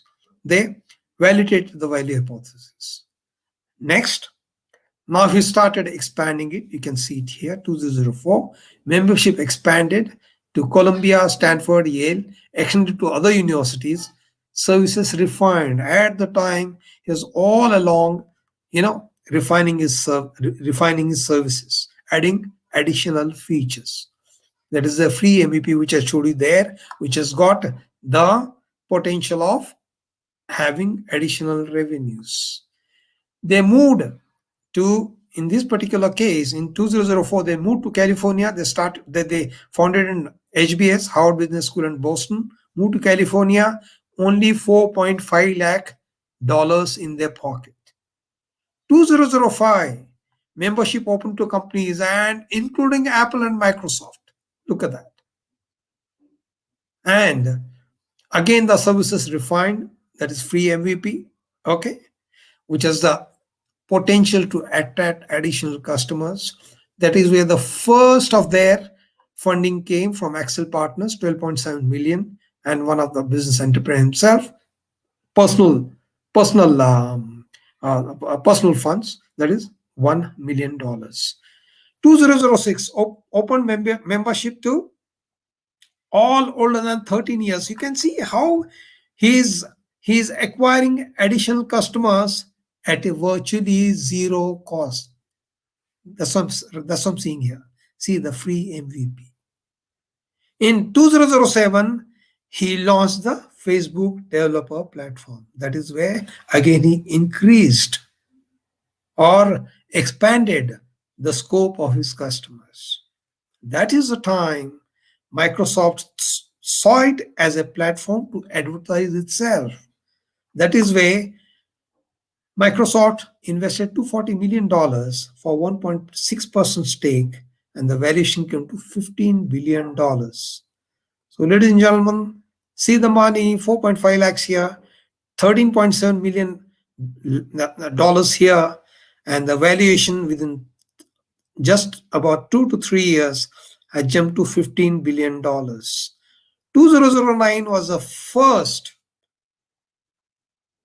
year the cash flow was positive, and 2012 it launched the IPO, and at the market price that time, the company was valued at $104 billion. Okay, now see the growth in the customers. Okay, that is a validation of the growth hypothesis. I told you about the value hypothesis. 2008, it had just 100 million customers. 2010, 500, 2012, 1000, 2017, 2000, 2012, 2300, and 2020, 2.6 billion users. Earth has got a population of 7.3 billion, okay, out of which more than 1/3 are the Facebook users. That is the validation of the growth hypothesis, as well as the increase in his sales. Okay, yeah, and that is what the turnover is. See the way it has skyrocketed from 2012 upwards. That is where it is we call that FANG in the stock market, USA.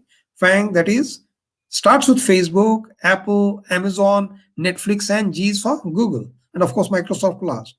So Facebook is having a market cap of almost $1.5 trillion upwards.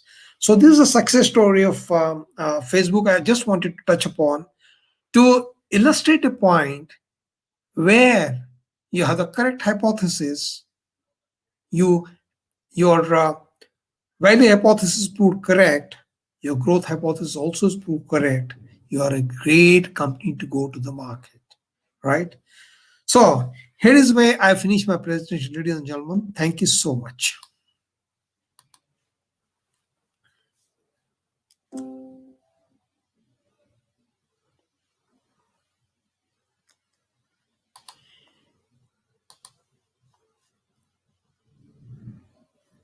Yes, I can add.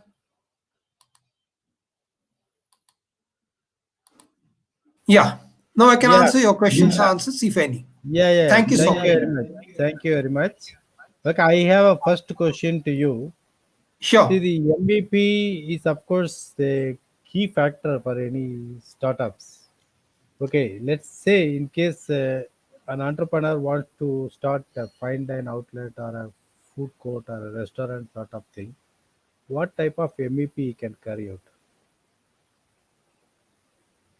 Yeah, that's a wonderful question. In this particular case, he got to identify, for example, he wants to start a small little eatery. Okay, I'll consider a customer segment. For example, consider the college going students, right? They have a break of 30 minutes. The most popular here is vada pav. The most popular here is bhel puri. The most popular here is dosa. Start with these. These are the product offerings. The customer segment is just those few hundred people which are studying in that particular college. Then that is where you got to have the price point. In the sense, a student will he be happy to pay about 15 rupees for this particular product? Initially, you may like to work because ultimately it's a question of building up your clientele and ultimately then increasing your prices. So will you be able to sustain in that 15 rupees price point? Will it break any compliance issues there? Will there be any municipal municipal body objections there? Because this is the legal compliance also required there. Is there any unethical thing there? All those 7 assumptions which I had projected there, you got to keep them in mind. Okay. Excellent. So keeping Excellent. this, you start the MVP. Excellent. That is where your experience counts, General. So, the panelist, any questions? Kriba Kalam, I hope you are there.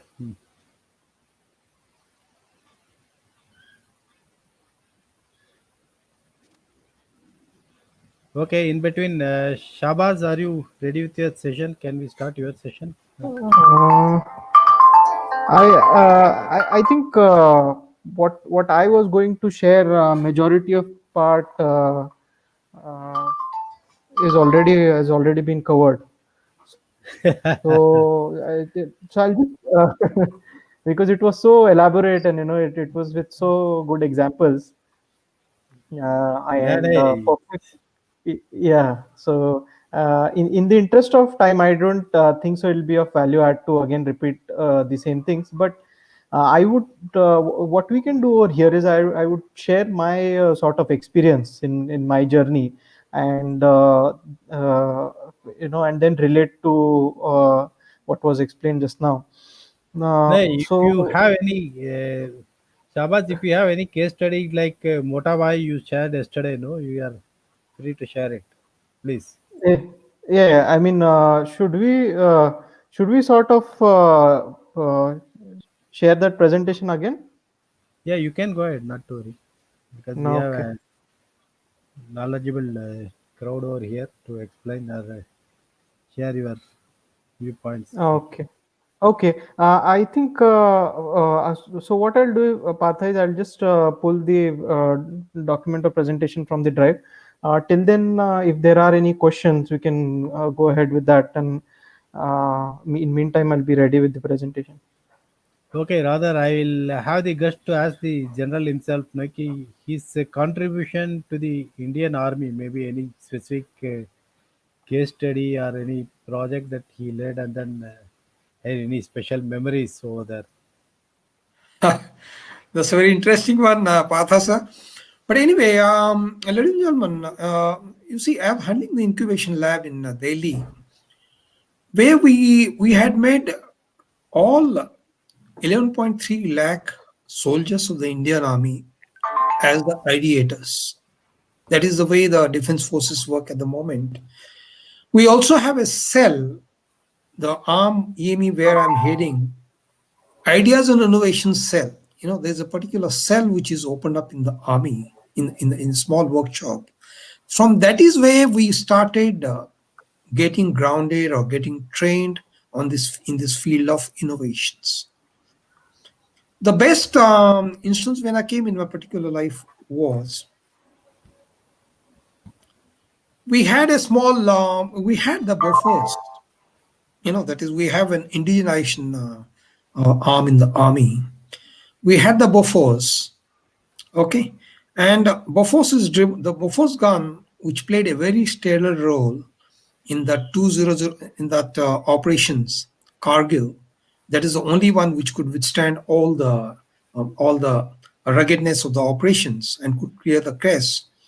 The engine went off, and well, everybody is up and down, everybody is up and down. Ultimately, what my boys did was they just located an engine from the force motors at Ahmednagar. That particular engine was lifted physically, brought to the base camp, that is from where all those guns were located, fitted there, and experimented with. And well, that engine cost itself was about 30 lakhs. We just finished the task in about 35,000 rupees those days. Okay, that was a great moment of innovation. That is open innovation. Okay, you take the product, adapt it to your own use. That is where your ideas play a great part. I'm very happy that our prime minister has opened it to the complete companies at the moment, complete private sector at the moment, which will create great benefits to the defense forces. When I was there, that time it was still a closed affair, but I'm sure all of you who are there, including Kiruba himself, since he is a DRDO man, you will find great opportunities at the ground level as far as the armed forces are concerned. That is where you'll have lots of ideas. So in case somehow you can go and see for yourself on the ground, you will really have path-breaking ideas. Excellent. So one more out of interest, I'm asking without entering it into controversy. Okay, my intention is not to pinpoint any lacuna or something like that. See, we have heard time and again like, some frontline soldier making some comments or maybe like, going to the press and then commenting about the quality of the food being served or the facilities being provided. With due regards to everybody, I am not here to question anything about what had happened. But my straight away the question is, do you feel that any innovation or any artificial intelligence methodology required over it to check the last mile capabilities or the infrastructure being provided to the soldiers? Partha, so you asked a very intricate question in the sense. Okay, now since it's good thing you asked. You see, an officer in the defense forces, particularly in the army marches on his stomach. Napoleon said it, and he's absolutely right. One of the most one of the most important responsibility of an army officer is to ensure that the troops are fed well, their rations are taken care of. So when we pass out of the Chetud Hall from IMA, the country comes first, organizations come next, person comes last. So we have a loyalty to the soldier who is serving there. Not that I'm casting any aspersions anywhere, Partha Sahab. That particular thing didn't belong to the army.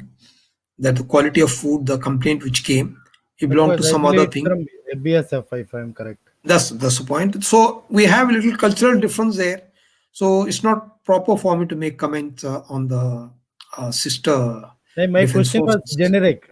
That's why I said with due regards to all the There's organizations, no scope in is this. there any There's no scope? scope in this. Okay. There's no scope, Partha Sahab. I mean, that is not the point we would like to have. Because it's on daily to daily basis, the situation is fluid. One day you're here, next day you're 10 miles off, third day you're 200 kilometers off as far as the paramilitary forces are concerned. One day they're in Kashmir, next day they're in the northeast. So it's a very fluid situation. So excellent. It is rather diplomatic and like it is left to the individual to take it up and then look at it. Quite true. So, what about Shabaz? Are you ready with that? Shabaz, you need to unmute.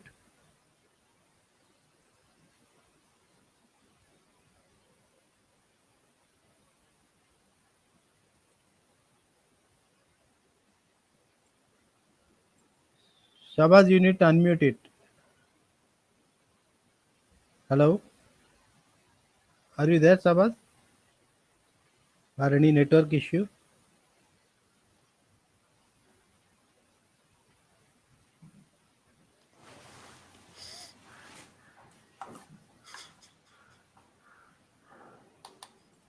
Shabaz, we are not able to hear you.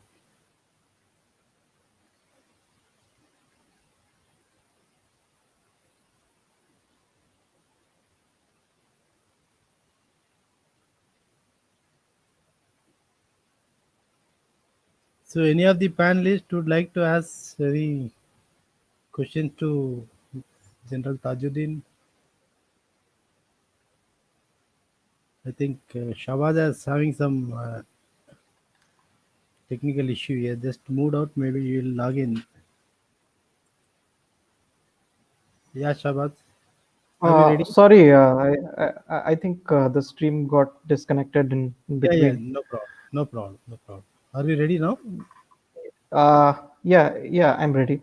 So I'll just share my screen.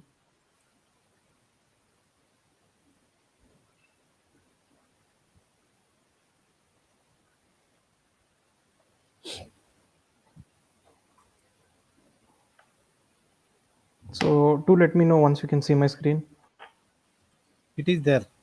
You are visible. Customer Yeah, needs and value You can see discover. it. Yeah. yeah.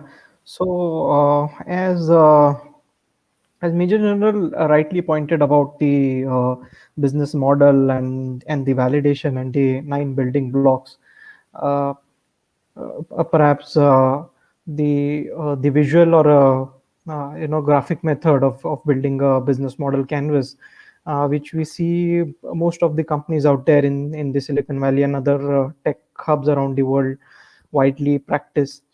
But and even before we go towards the business model design, or you know in the very early stage or in the very early phase, how does a team or how does a group of people sort of validate it in a frugal way and find the perceived customer value, right?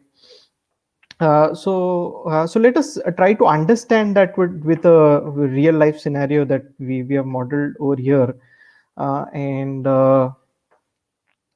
so here I'm giving an example of two people who are traveling from, let's say, Pune to Mumbai. One person has a flight to uh, catch to go to New York, and one person has a train to catch from CST station, and he's going to uh, New Delhi for some work.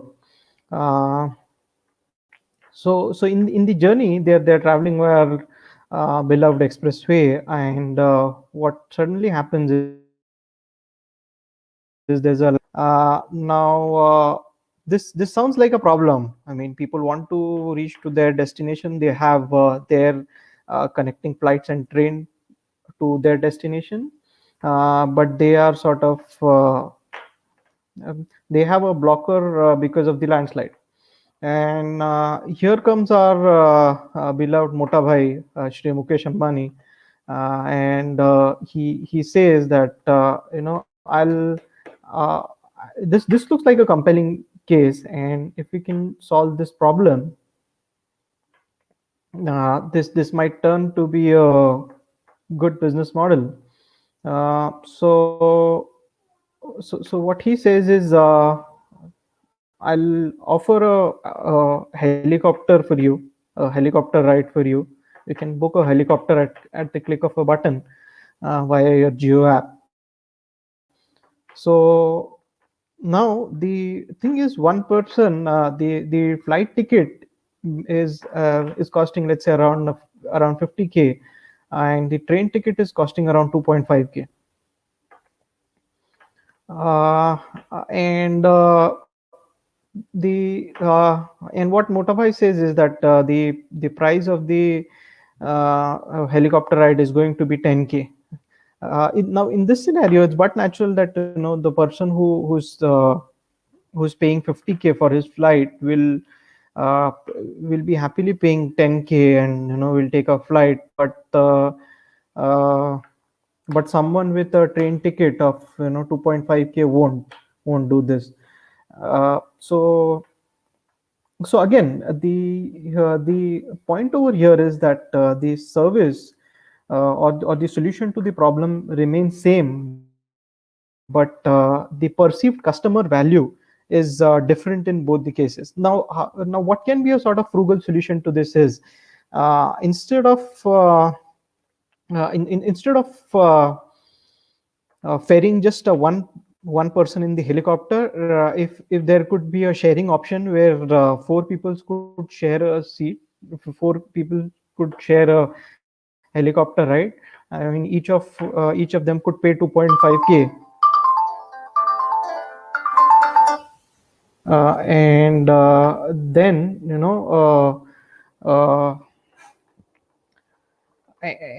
and then it's like it's a win-win game. So even the person who is paying 2.5K for the train ticket might say, okay, I mean, if this is the problem to the solution, let's go for it. Yeah. And there is where the product market fit comes. It's like, if you have a problem and if you have this solution, you have to make sure that the perceived value and your target audience is correct, and the solution is tailored in such a way that you'll capture the mass market to sort of reap maximum benefits out of it. uh, so this was about the product market fit, and the perceived customer value, and now I think what I'll do is I'll share an experience that I've had in the past. So this was back in 2018, wherein I guess it was April or May, and the government of Maharashtra announced that they'll be banning single-use plastic items. And at that time, what we did is we saw a very huge opportunity. The market for single-use plastic was very huge, and we know that plastics are not sustainable.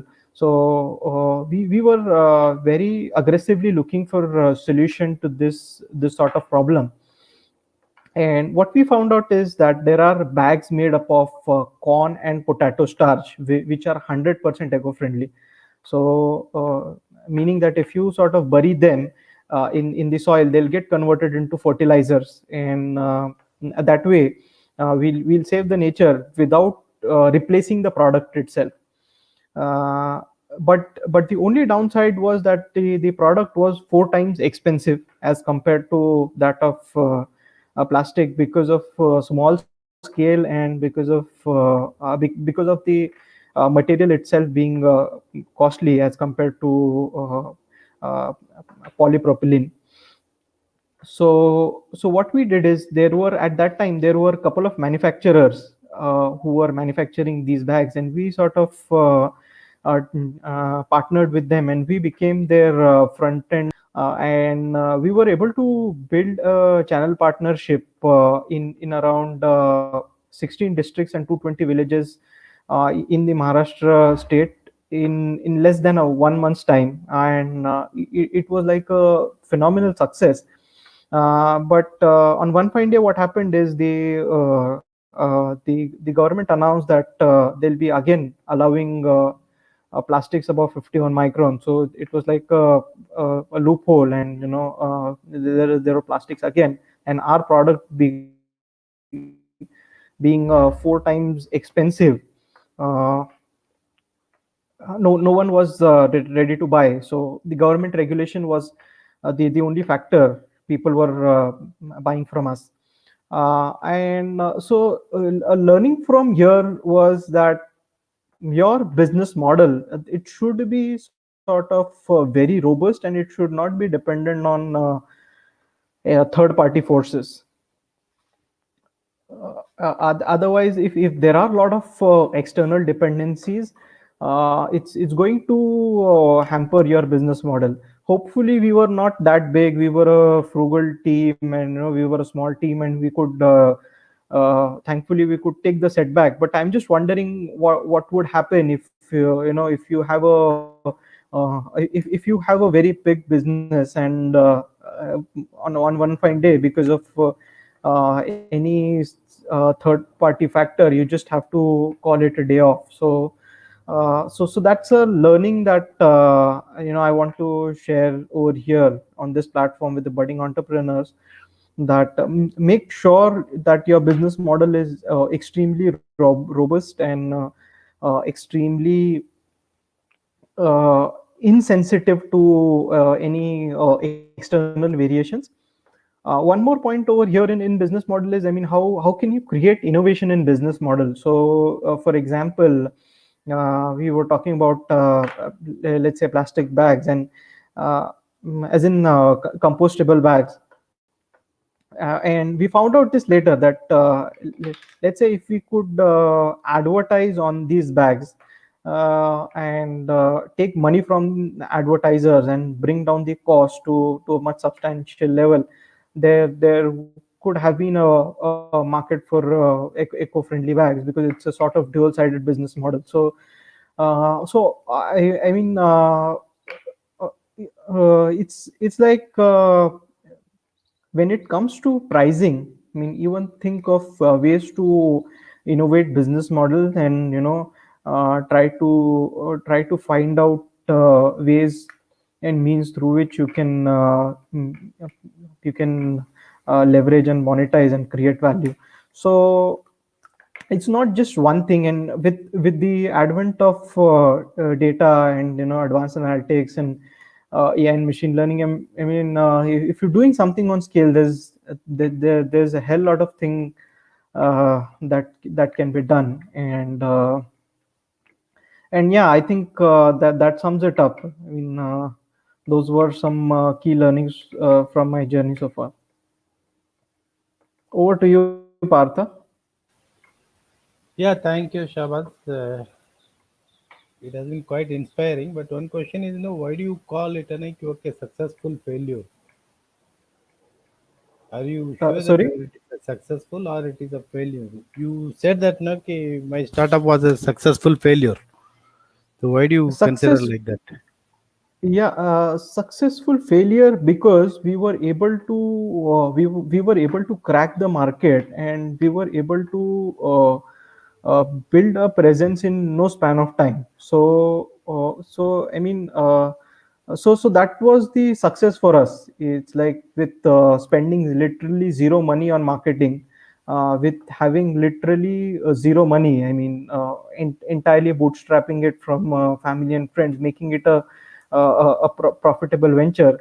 And it failed because of things which were certainly beyond our control, because of the uh, the ecosystem, or the political environment.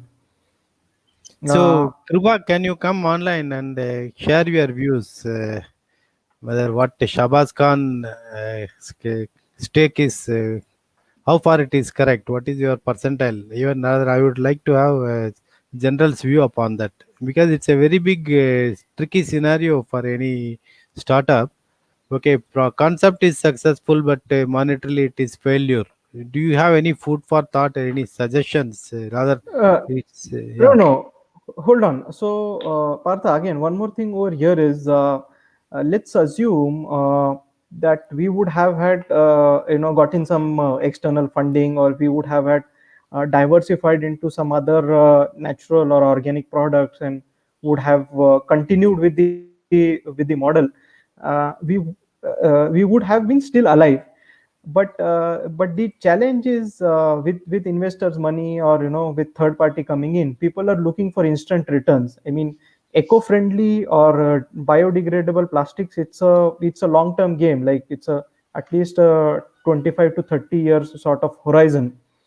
uh, and uh, and I mean, from that perspective, it didn't make business sense to us. That is the reason we called it a day off. We did wind up the shop. No, it's okay. My again, Hmm. General was talking about the Yeah, environmental yeah, yeah. responsibility. So, do you feel that it's a I success can. over there? That is my point of view. It's like,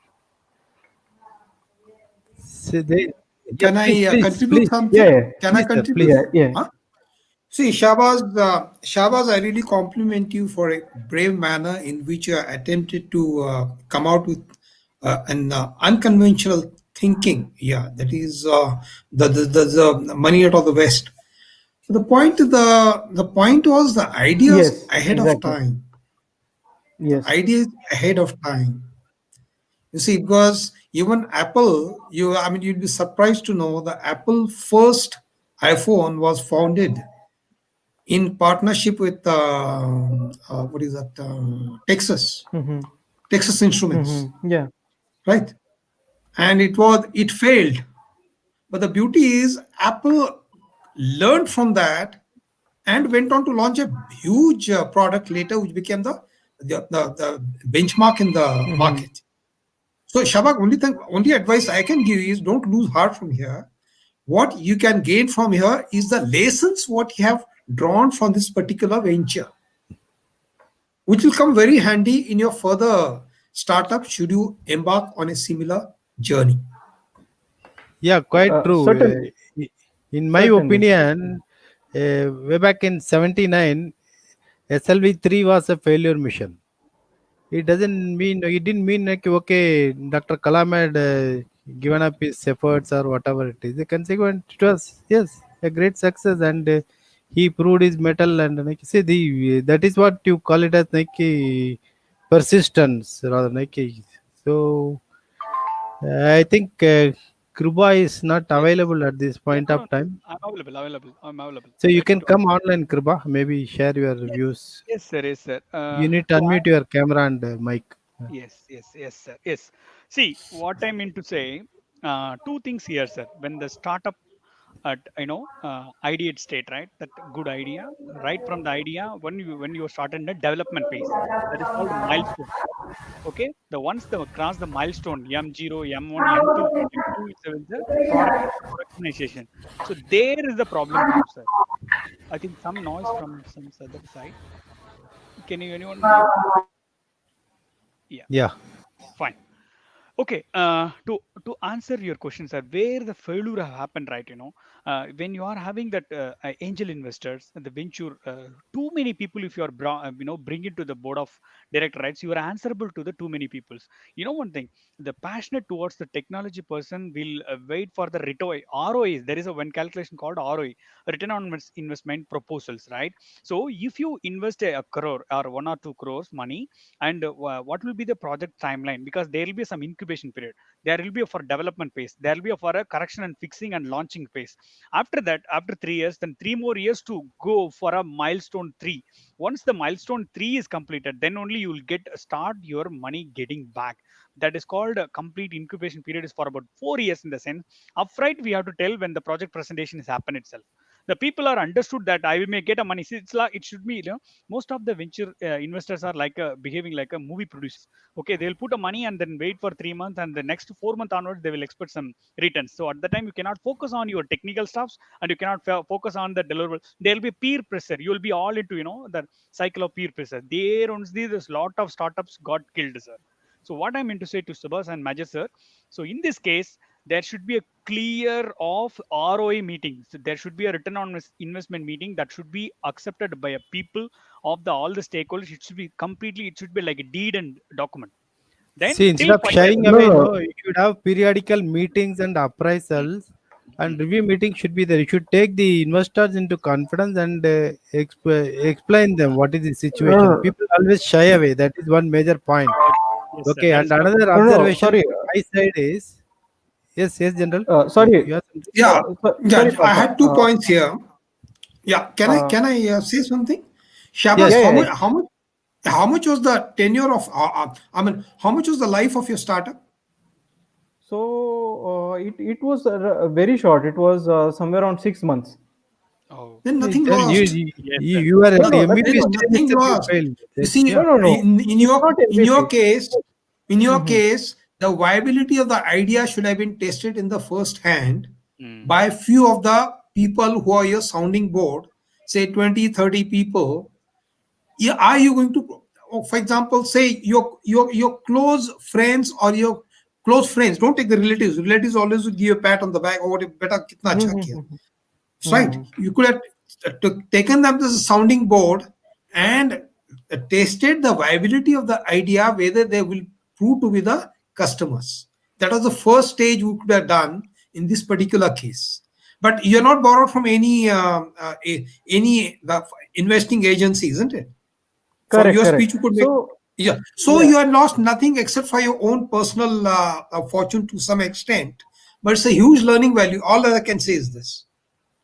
See, because your definitely. angel investors and everything will only come only after a particular MVP is developed and it is there for you to show to the people. Right. Yeah, So, but yeah. with the So mind of the startup entrepreneur, you are at a stage where you can start with another startup from the learnings uh, what you have from here. Yeah. yeah, And yeah, definitely. So just one point before we go to Kiruba. The thing is, the idea was already validated. We did roughly around 1.5 tons of sale in just less than 1 month. That accounted to turnover of roughly around 8 lakhs, which is like which was like overnight success. I mean, so in spite of just speaking and getting ideas, we were actually making money. See, here we are talking about disruption. So in the era of disruption, it's all about execution. I mean, how, because what would have happened is, if we would have just kept on discussing and validating things, someone would have already got up the first movers advantage, right? So our USP over here was, in this sort of model, was the first movers advantage. And the thing over here is that it lost the as Kiruba is saying, that you need to have milestones, and you need to have review meetings, and you need to have ROI. But the underlying model, the business model, the fundamental operational element of the business, if that is lost, I mean, there is no point in having sort of discussions. So uh, so again, this comes to yeah, I think this comes down to the point that Major General was explaining in his presentation, and the forces that you modeled. I mean, how robust is your business model? If you could, if companies or if startups could, uh, if they could define this in the beginning. So this is one point. And just a quick second point is, what I would suggest startups is to uh, first get into a successful case. So if we see any sort of, so for example, SpaceX or Tesla is not Elon Musk's first company. They first founded PayPal, and they had this PayPal mafia, right? And then group people from that group went to found YouTube and Palantir Technologies, and one of them became investor in Facebook. So point over here is that first get into a success case. And building disruption is a long term endeavor. I mean, if someone wants to directly get into building a breakthrough, that might happen. But practically the chances are very rare. Even in the case of Uber was Travis Kalanick's second company, and not first venture. So yeah, I think those are a couple of thoughts. Hey, I have one small Over to observation. you, Maybe Kiriba. I'm wrong. Yeah, I have a small observation. Maybe I'm Hmm. wrong. See, take the question of Nike Hmm. hand wash and sanitizers. Okay, you never know. Thanks Hmm. to COVID, Nike, there is a huge demand. Otherwise, Nike, very few takers for that. It is only for the elite market. It was meant for. Now it has become everybody's necessity. So maybe you need to address the right Necessity. segment of the Hmm. market. That is my opinion. Nevertheless, okay, it is a question of debate. Hmm.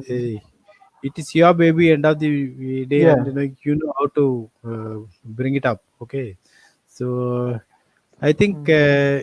anything else that maybe You, Ravi or Kruba to share something. Ravi, are you back? Yeah, I'm just back. Sorry, I just missed not, some of the sessions. Okay. So No, it was a very clear cut, No very worries. excellent case study.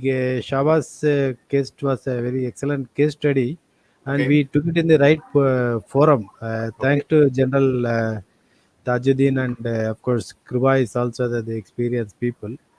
okay. So I think nevertheless the viewers I think had a very excellent session over there and good experience sharing from Major General, and we discussed certain points even out of the purview of this session. Thanks to General Tajuddin that he had the patience and he uh, answer it. I am sorry, General, if it was a bit relevant for the situation, but nevertheless, I had my doubt somewhere in the end of the mind when people talk about so many things. So that was, and your thanks to your straightforward answer to this. I think if we are done for this session, maybe I would like to thank everybody for the kind cooperation, and again, thanks to Dr. Rajkumar if you are there online and watching it on YouTube. Thanks for nice connect with Kriba Kalam. Rather, I am proud to call him as Kriba Kalam, and it's a real motivation to the younger generation because, as I have been time and again telling, we never had the opportunity of having seen Mahatma in our lifetime, or maybe Sardar Patel, their contribution, whatever it is. And our living idol was Dr. Kalam. We had seen him racing from the bottom level and then inspiring the entire human community.